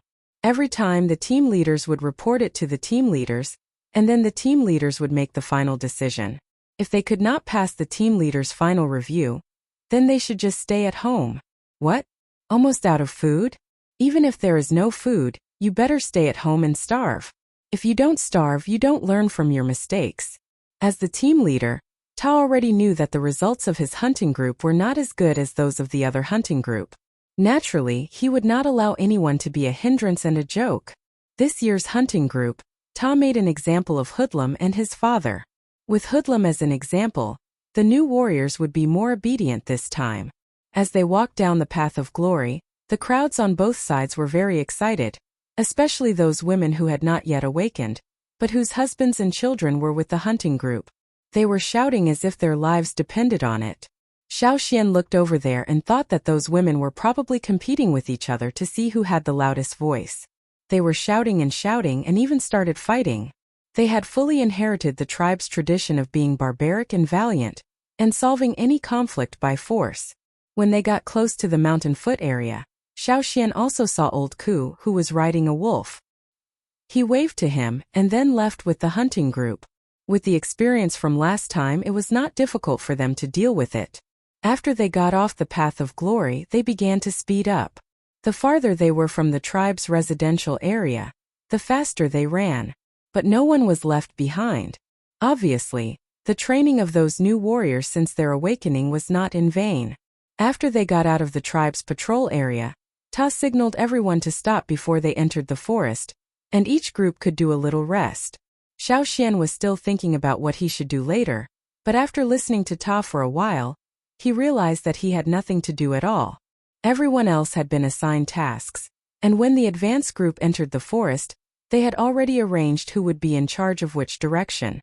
Xiao Xian only had one thing to do, and that was to stay by Ta's side. Xiao Xian accepted that he was not as strong as others. When the others in the hunting group laughed at him for needing protection, Xiao Xian just glanced at them and did not refute. Tua kicked those who were laughing. The team leader went to talk with the team leaders of other hunting groups, so he did not pay attention to them. These guys in the hunting group became bold again, and if he did not stop them, they would go even further. Don't mind them. With your ability, maybe you can surpass them in 10 years. Tua comforted him. It's okay. Xiao Xian did not look at those who were still laughing, but turned to ask Tua, will the advance group hunt more ferocious beasts? Tua heard this and paused, then said meaningfully, who told you that we must hunt wild beasts and ferocious beasts? Chapter 72. If they didn't hunt beasts and ferocious beasts, what else could they hunt? Xiao Xian was full of doubts, but before Xiao Xian could ask more questions, Ta had already walked over. Since they were the advance group, they had to set off earlier than the other groups to explore the way. All right, let's go. Ta called out to the others. When they were about to set off, Ta turned around and looked at Xiao Xian. Can you keep up with us? It's not like when you were with Mai and the others. Don't force yourself if you can't. Ta meant that the advance group would be faster. If Xiao Xian couldn't keep up with them, Ta might give him a hand. No, I'll try it myself. Xiao Xian had never seen the advance group's speed. Although he believed he could do it, he couldn't be too confident. What if he couldn't keep up with them? If he overestimated himself, he would be the one to suffer. Hearing this, Ta didn't say anything more. He made a gesture to the other group leaders, and then led the advance group into the forest. In the blink of an eye, the 40 figures had disappeared in the green forest. Xiao Xian finally understood what Ta meant by, not as fast as the other groups. This was the difference between a motorcycle at full power and an ordinary electric car. He barely had time to pay attention to the surroundings. Fortunately, Xiao Xian had improved quickly. Compared to when he had just awakened his power, his speed had improved a lot. Otherwise, he might not have been able to keep up with the advance group. In order to check the general situation of this area in the shortest time possible, and to check if there were any ferocious beasts or other abnormal factors that were beyond the ability of the hunting group, every member of the advance group went to the destination they had arranged beforehand. Therefore, the group of 40 people went in at the same time and soon disappeared. Xiao Xian could only see Ta, who was leading him, and another warrior, who was about the same age as Tua and Kiki. Except for Xiao Xian, the others were exploring in groups of 2. They must have been familiar with the area they were going to explore. After running for a while, Ta stopped. This was their rendezvous point. Later, the warriors who had been scattered to investigate would come here. Asa, you stay here and keep an eye on him. I'll go check it out. Ta left after saying that. The reason why Xiao Xian was able to keep up with them was that Ta slowed down. He asked Asua to keep an eye on Xiao Xian in case they encountered any ferocious beasts. Ta seized the time to explore the planned area. Asua was familiar with Tua, but he was not optimistic about Xiao Xian. Before entering the forest, he was one of the people who laughed at Xiao Xian. What could a newly awakened warrior do? According to the team leader, it seemed that it was just a lucky charm. It was completely a decoration and had to be protected at all times. Regarding this, Asua despised him and hoped that this child would not be a burden like Hoodlum. After Tower left, Asua paid attention to his surroundings. Ever since they entered the mountain, he had not even looked at Xiao Xian. The surroundings were very quiet, except for the cries of birds and beasts. Asua thought that Xiao Xian would ask him some questions out of curiosity. However, after waiting for a long time, Asua did not hear anything from the person behind him. When he first joined the team, he had been curious for a long time. He had never met anyone who could be as calm as Xiao Xian. Asua could not help but pretend to check the surroundings. He quickly glanced back and then immediately turned back. He was stunned and then turned back again to look at Xiao Xian. Although Ta had not used his full strength since they entered the forest, his speed was still much faster than the other hunting groups. As a junior warrior who had just awakened his power this year, it was not easy for him to keep up with the others without any help. When Asua joined the advance group for the first time, he did not ask for any help either. However, he still gasped for breath for a long time after following them all the way here. It was only when the others gathered together that he finally felt better. However, now Xiao Xian was just a little short of breath. He was not even sweating. He stood there and looked around vigilantly, as if following them was nothing. Was he really a newly awakened junior warrior? Or did he come out of the mountain cave? Aren't you tired? Ah was very surprised. Seeing Asua's strange look, Xiaoxian answered, I'm okay.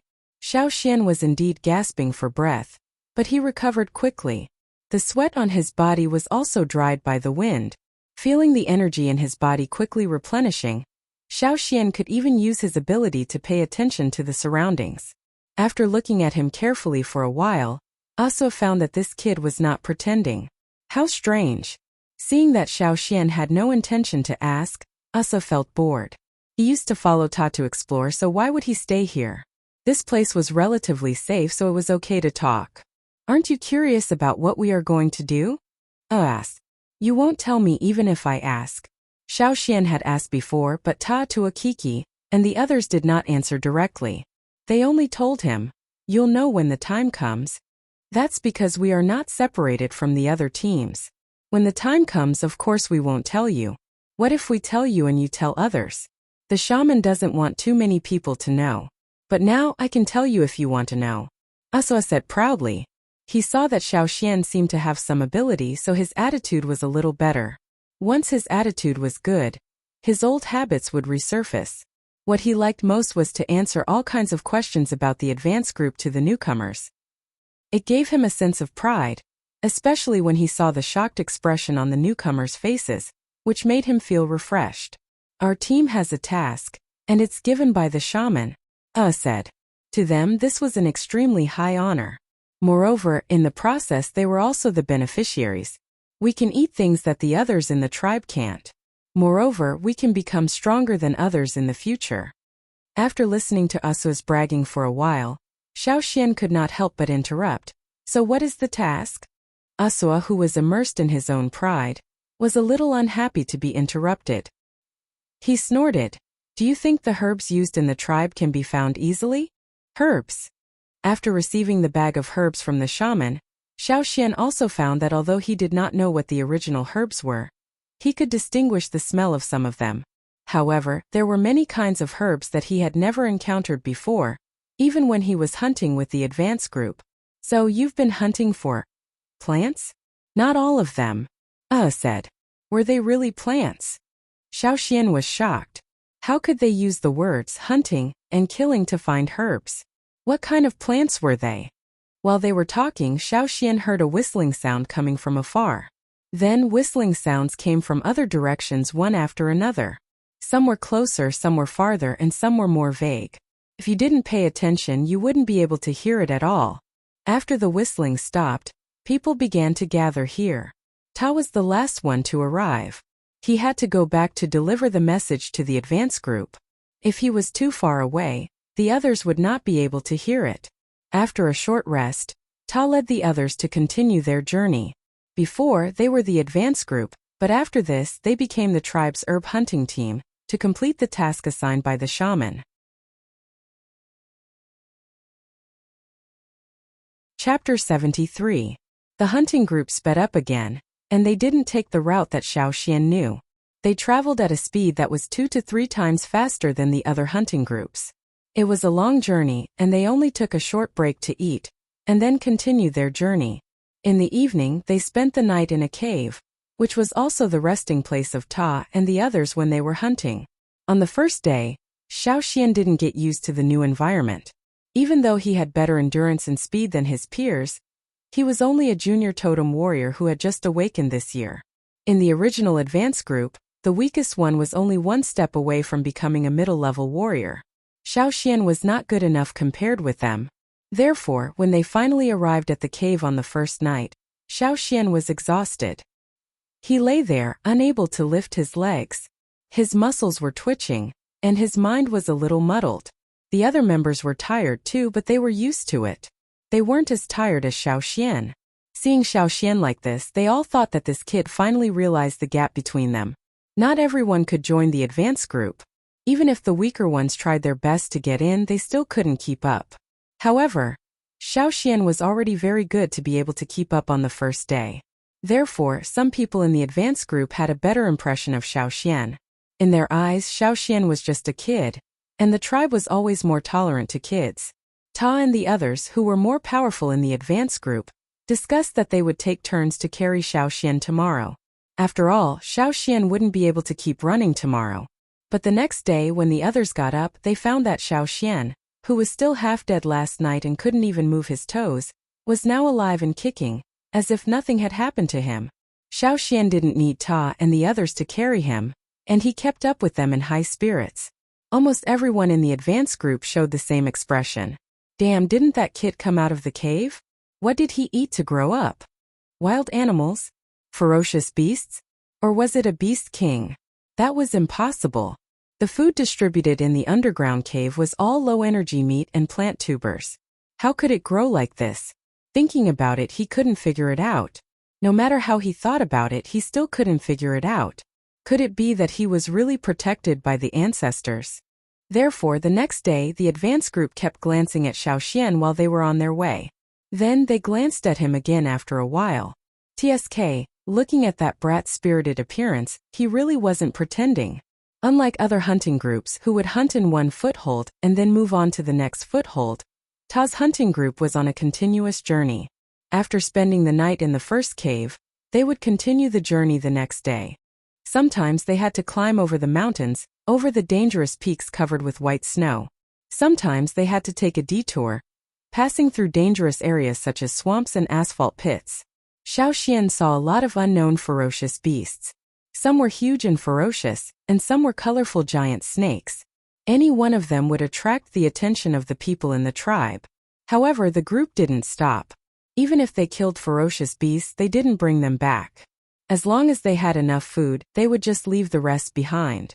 They didn't want to burden themselves. Hurrying on and hunting again. They did the same thing every day.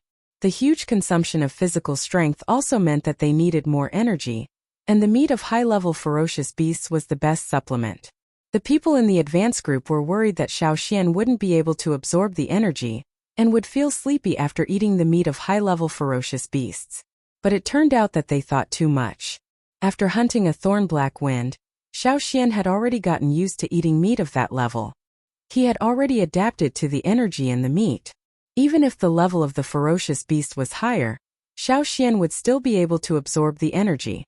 As a junior warrior who had just awakened this year, he ate as much as the others, and recovered faster than anyone else. Seeing Xiaoxian's performance, the people in the advance group were stunned at first, then slightly surprised and then numb.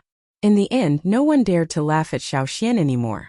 Sure enough, those who could be recruited by the team leader in advance were not ordinary people. After walking like this for 5 days, Xiaoxian followed the hunting group up a mountain, and rested in a cave there. They had already arrived at their destination. However, Xiaoxian couldn't tell what was different, except for a strange feeling. After a night's rest, Xiaoxian was woken up in the morning. He took his equipment and followed Ta and the others out. They continued to climb up the mountain, and stood on top of a cliff. Yangguang gradually came out. Facing the morning sun, Xiaoxian stood beside the cliff. As far as the eye could see, it was endless green. There were also some other colors, but 99% of them were dark or light green. This was the destination of their trip, a kingdom of plants. And the sun rose from the border between this endless kingdom of plants and the sky. The cold air warmed up again.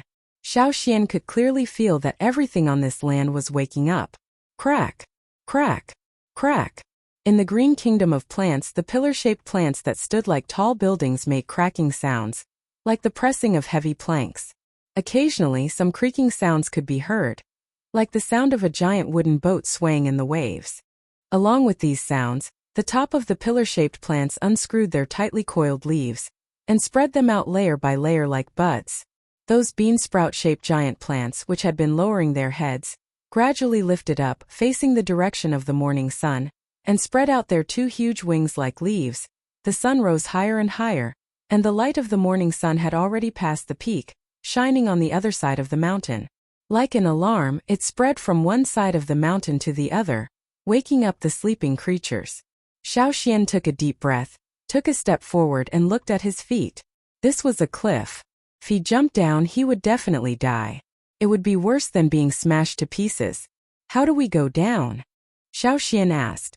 If they wanted to go down the mountain, why did they have to climb up? There was only a steep cliff here. almost perpendicular to the ground. It would be difficult to climb down directly, and they didn't know if they would be attacked by other creatures. That would be more difficult and dangerous. Of course we can't jump directly. Someone laughed. Look at the pool over there. You'll know. Tua turned and pointed somewhere on the other side. Xiao Xian looked in the direction Tua pointed. Where was the pool? There was only darkness. No, it wasn't like that. Xiao Xian looked carefully and found that there was something moving in the darkness over there. It was just that it was too far away, so it wasn't easy to see it. But soon, the darkness lost its original stillness and began to disperse. Black dots rose one by one. At first there were only a few, but after a few breaths, a large number of black dots rose into the air. And the pool that was originally covered by these black dots was finally exposed to Xiao Xian's vision. It was a wide pool, and there seemed to be many different colored plants growing in the pool. Yellow, green, brown, and red. Combined with the shape of the pool, at first glance, it looked like a pair of compound eyes of an insect. The mountain over there was much higher than where Xiao Xian was, reaching straight into the clouds. The rising black dots didn't fly up vertically. Instead, they flew towards them like a black cloud. Everyone, get ready. Ta said to everyone, Xian, follow me. The black cloud was getting closer and closer.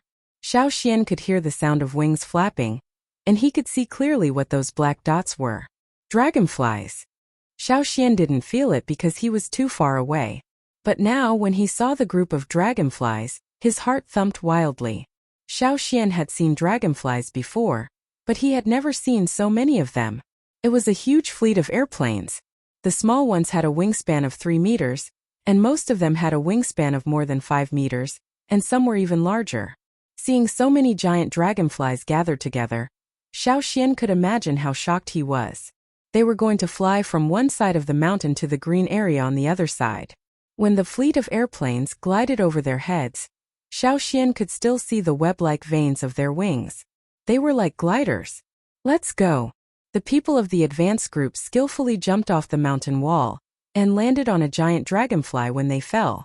Before Xiao Xian could move, Ta lifted him up and jumped on the back of a slightly larger dragonfly. It was the first time in his life that he had experienced a giant dragonfly glider. Chapter 74. These giant dragonflies seemed to have a good temper. Otherwise they would not have let the advance group hitch a ride. Judging from the style of the advance group, this was not the first time they had used this method to go down the mountain, and these giant dragonflies might have some impression of them. But according to Ta, as long as they did not provoke them or attack them, they would not mind hitching a ride and were willing to give them a ride. Looking down from the backs of the dragonflies, the forest below looked very peaceful. Of course, this was just the surface. The land below was even more dangerous than the forest they had passed through on their last hunting route. The law of the jungle also applied here. In some places where trees were too dense, there would be a lot of competition for nutrients. Xiao Xian occasionally saw some withered trees. These trees were very large and looked like they had hundreds of years of history. Their roots were intertwined. However, such a tree was withered. There was no wormhole and the trunk was not cracked. But Ta told Xiao Xian that it had been killed by the cooperation of the surrounding trees. The battle of the plants could be on the ground, or it could be under the ground. If they dug the ground, they would see that the withered trees' underground roots had all been cut off by the roots of the surrounding trees. Attention, we need to get ready to go down. Ta reminded Xiao Xian. They could not follow the group of dragonflies all the time. Their destinations were different. After riding for a while, they parted ways. The swarm of dragonflies was very large. The 40 or so people of the advance group were not all gathered together. Even if the dragonflies were next to each other in the beginning, as the swarm of dragonflies flew and changed their formation, they soon disappeared. Jump! Xiao Xian did not use any strength at all. He was carried by Ta and jumped down. Ta chose to land on a plant that stood there like a tall building. He fell on a huge leaf near the top. The leaf cushioned some of the force, and Ta jumped down when the group of dragonflies flew a little lower so he did not get hurt. After landing safely, Xiao Xian was put down. The leaf under their feet was a little cold and not smooth. In other places in the air, the team members found suitable landing points one after another and jumped down. Let's go. Ta asked Xiaoxian to follow them. This time he didn't carry Xiaoxian, but he had promised the shaman that he would bring Xiaoxian back safely, so he had to keep an eye on him. Be alert and react quickly, Tower said. Yes. Xiaoxian followed Tower and jumped from the top leaf to the bottom leaf. He had to be careful not to roll down the leaf. Only the top 1/3 of the plant had leaves. Further down there was only the thick stem. Ta deliberately slowed down, and Xiaoxian followed him to slide down along the stem. The trees near the ground were not as bright as above. The plants were too dense, and the branches blocked too much of Yangguang.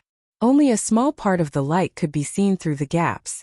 It was obviously cooler down there, but the light was enough for Xiaoxian to see his surroundings. Here, Xiaoxian had a feeling that he had become smaller, or the world had become bigger. The last time he went out hunting, he had seen many ancient trees and large ferocious beasts, but he didn't feel as small as he did now. Even the mushroom was as big as a wooden house. How could he not feel small? Close to the roots of the tall plant near the ground, Ta blew a whistle to summon the others who had landed. The whistle was deeper, not as loud as the whistles of other hunting groups. It was specially used in this place. A slight sound came from not far away.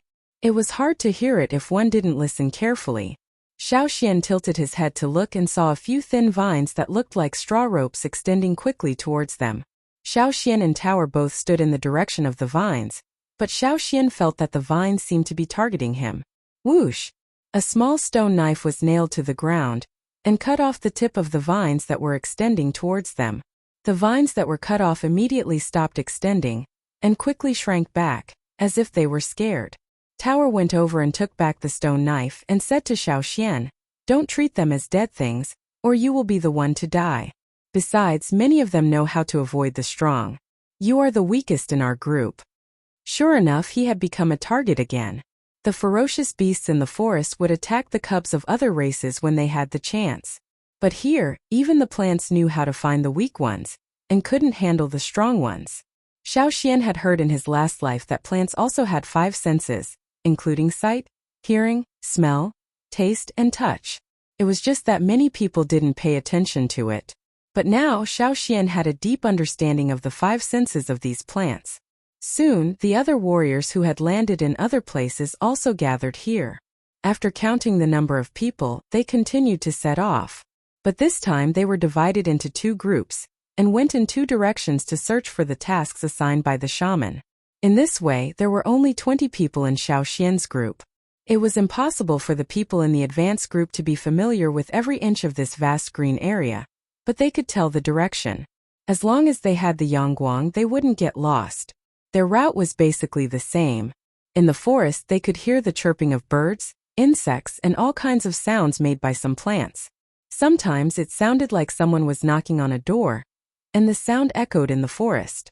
Sometimes the sound made Xiaoxian think of the sound made by the turning of the iron head of a mast. Running in the forest with Tower and the others, Xiaoxian saw all kinds of plants and weapons. One moment it was quiet and peaceful, and the next moment it became a bloody storm. Xiaoxian once saw a plant whose smooth leaves could be turned into saws or knives in an instant. It cut up the animals or other plants around it, and then buried them in the ground around it to increase its nutrition. There were also some carnivorous plants. Some of them were similar to the caterpillars and nepenthes he had seen in his previous life, and some were more ferocious, and belonged to the aggressive type. Generally, the people in the advanced group would avoid them, because they were not to be trifled with. "Let's take a rest. Tu and Kiki go get some water."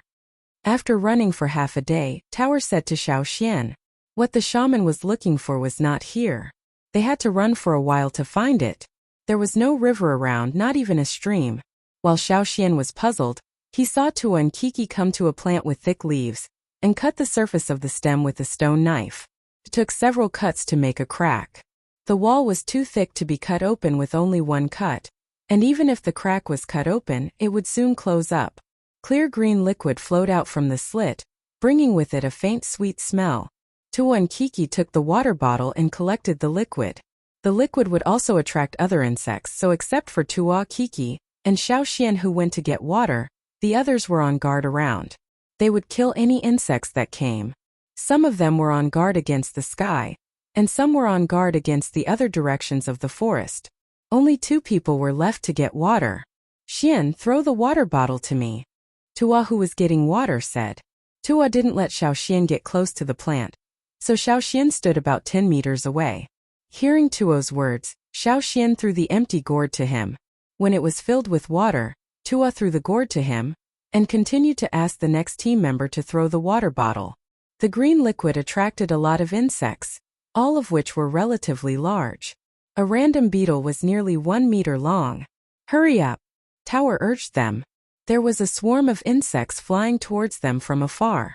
With only 20 people, they could not fight against those insects. When the last water bottle was taken, the insects were about 200 meters away, enough for them to leave.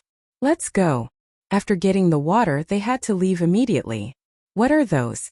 Xiao Xian asked when they were standing on a leaf to take a rest after leaving a certain distance. We call them ripper. The plant we just took water from can recover quickly after we get the water. The cut will be healed, and the water will be reabsorbed by it. Then it will protect itself with a thick wall. Many insects can't do anything to it, or they will leave when they can't smell it. But ripper is different. Most of the plants will die if they encounter a ripper, Tua said. The insect called ripper, as its name suggested, had blade-like forelimbs for tearing and cutting. The ripper was a carnivore. It could suck the juice of plants and also the blood of animals. It often flew in groups. The people in the advanced group did not want to fight with the ripper. First of all, the ripper's swarm was too lethal. Second of all, the insects were too smelly.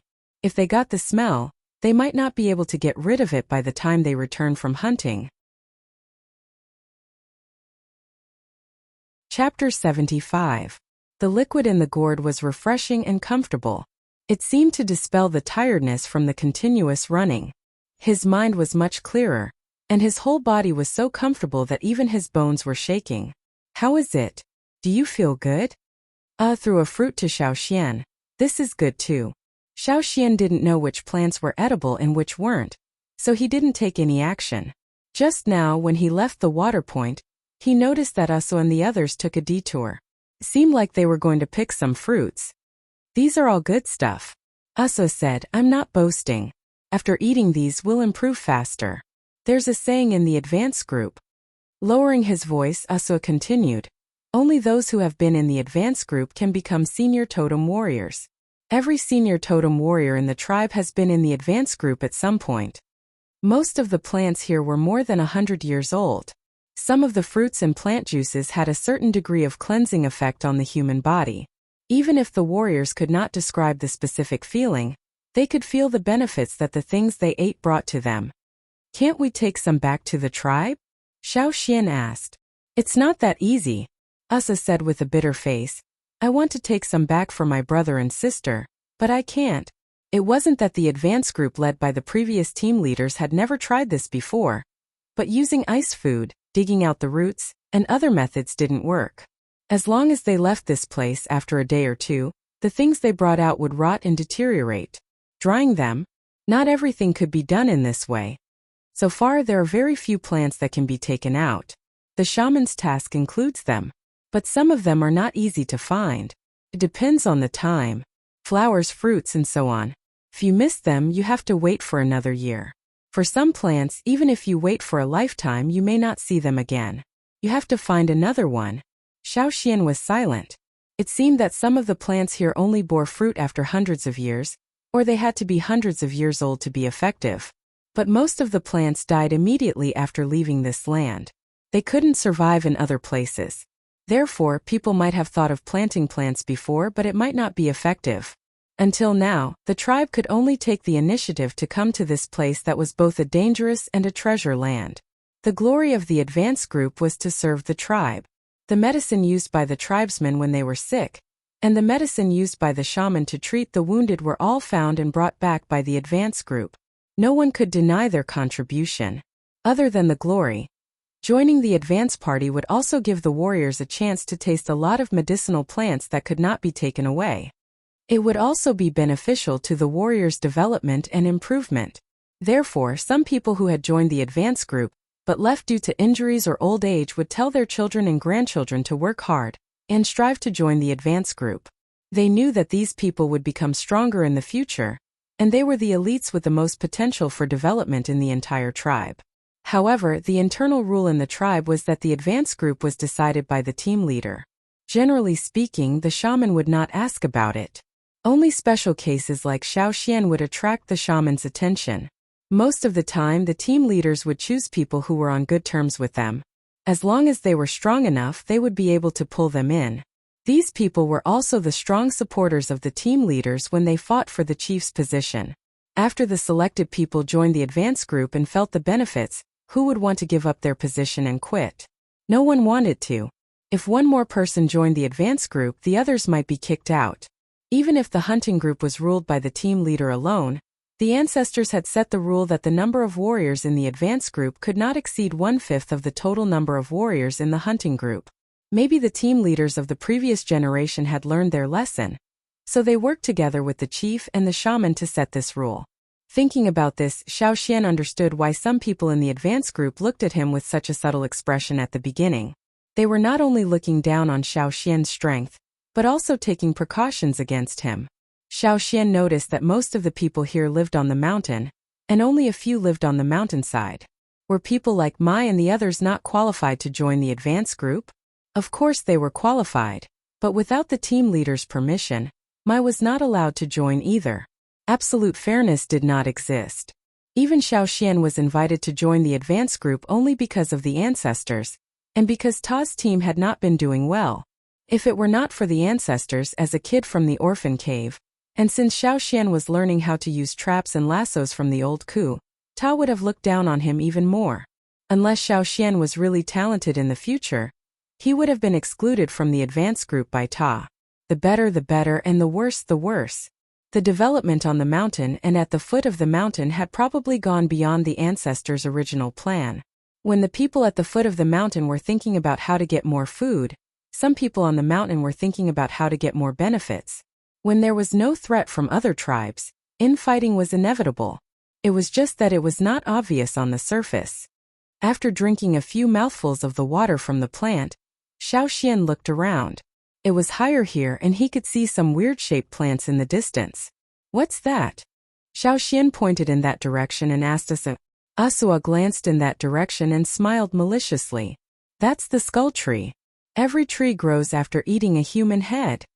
Xiao Xian did not say anything, nor was he frightened. He just looked in that direction. No wonder it was called the skull tree. It did look like a human head, with long hair floating in the wind. As for eating human heads, Xiao Xian did not believe it. Seeing that Xiao Xian was not frightened, Asa felt bored. But he continued, "It's a pity that it hasn't bloomed yet. When the skull tree blossoms, there are so many big flowers growing on it. It's very beautiful." Xiao Xian was speechless. According to what Asua said, Xiao Xian tried to imagine, but he still could not imagine how beautiful a human head covered with all kinds of giant flowers would be. In front of us is the place where the jumping fruit tree grows. Later you just need to stand further away. Don't get close, said. Got it. Xiao Xian knew his place. After resting for a while, Ta signaled the team to set off towards the jumping fruit tree. As they walked forward, the trees became less dense. They could see the scene in front of them without standing on the high ground. The jumping fruit tree that Asa mentioned looked like an enlarged weeping willow.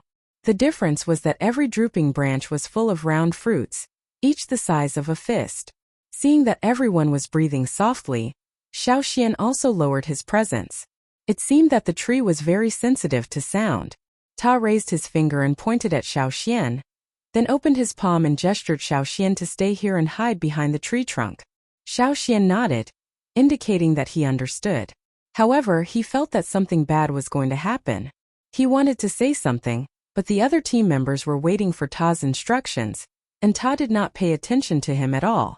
After looking around, Ta waved his hand.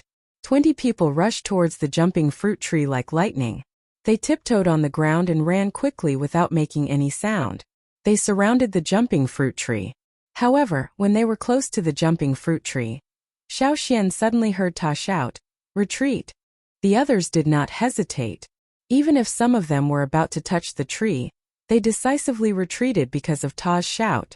As for the fruits that were originally firmly growing on the branches of the tree, because of the tower's sound, some of the fruits were startled and quickly detached from the branches, shooting out in all directions like arrows and running away. Xiao Xian did not know what had happened. He only saw Ta and his team retreating in a hurry. The next moment, Xiao Xian was lifted up. They were running in a hurry, as if they were hiding from something. When Xiao Xian was lifted up, he looked back and saw something floating in the air. The wind was getting stronger and stronger, bringing those things closer to Xiao Xian and his team. Xiao Xian was carried up to a tall plant. 5 soldiers in a group pulled the thick leaves on both sides together, forming a narrow enclosed space. When they pulled the leaves, Xiao Xian could still hear the sound of the thick wood being broken. At the last moment when the leaves were pulled together, Xiao Xian caught a glimpse of those things being blown by the wind. They were like dandelions with soft and fluffy white hair. However, those white hairs were longer, each 1 to 2 palms long. They were densely packed, flying everywhere in the sky and the forest. Puffing sounds came from afar. After all the gaps were closed, the light from outside could not penetrate the thick leaves. It was very dark inside and the vision was not clear. There was a sense of tension in the enclosed space. Xiao Xian could hear the rapid breathing of the people next to him. They must have used up a lot of energy to run for their lives. Not only the others, but Xiao Xian also felt the danger. His eyelids twitched, and he could not help but lean back a little. While thinking, Xiao Xian suddenly heard a series of puffing sounds around him. Along with these sounds, white hairs pierced the thick leaves like thorns. One of them was only half an inch away from Xiao Xian's eyes. You're tuning into the Li Mei's Wuxia Whispers YouTube channel. We're so grateful for your support, and don't forget to subscribe to join us on this incredible journey through captivating stories. Your generosity through donations truly makes a world of difference, as it's the primary source of revenue that allows me to expand and enhance this channel for you. Thank you from the bottom of my heart for being a part of this adventure.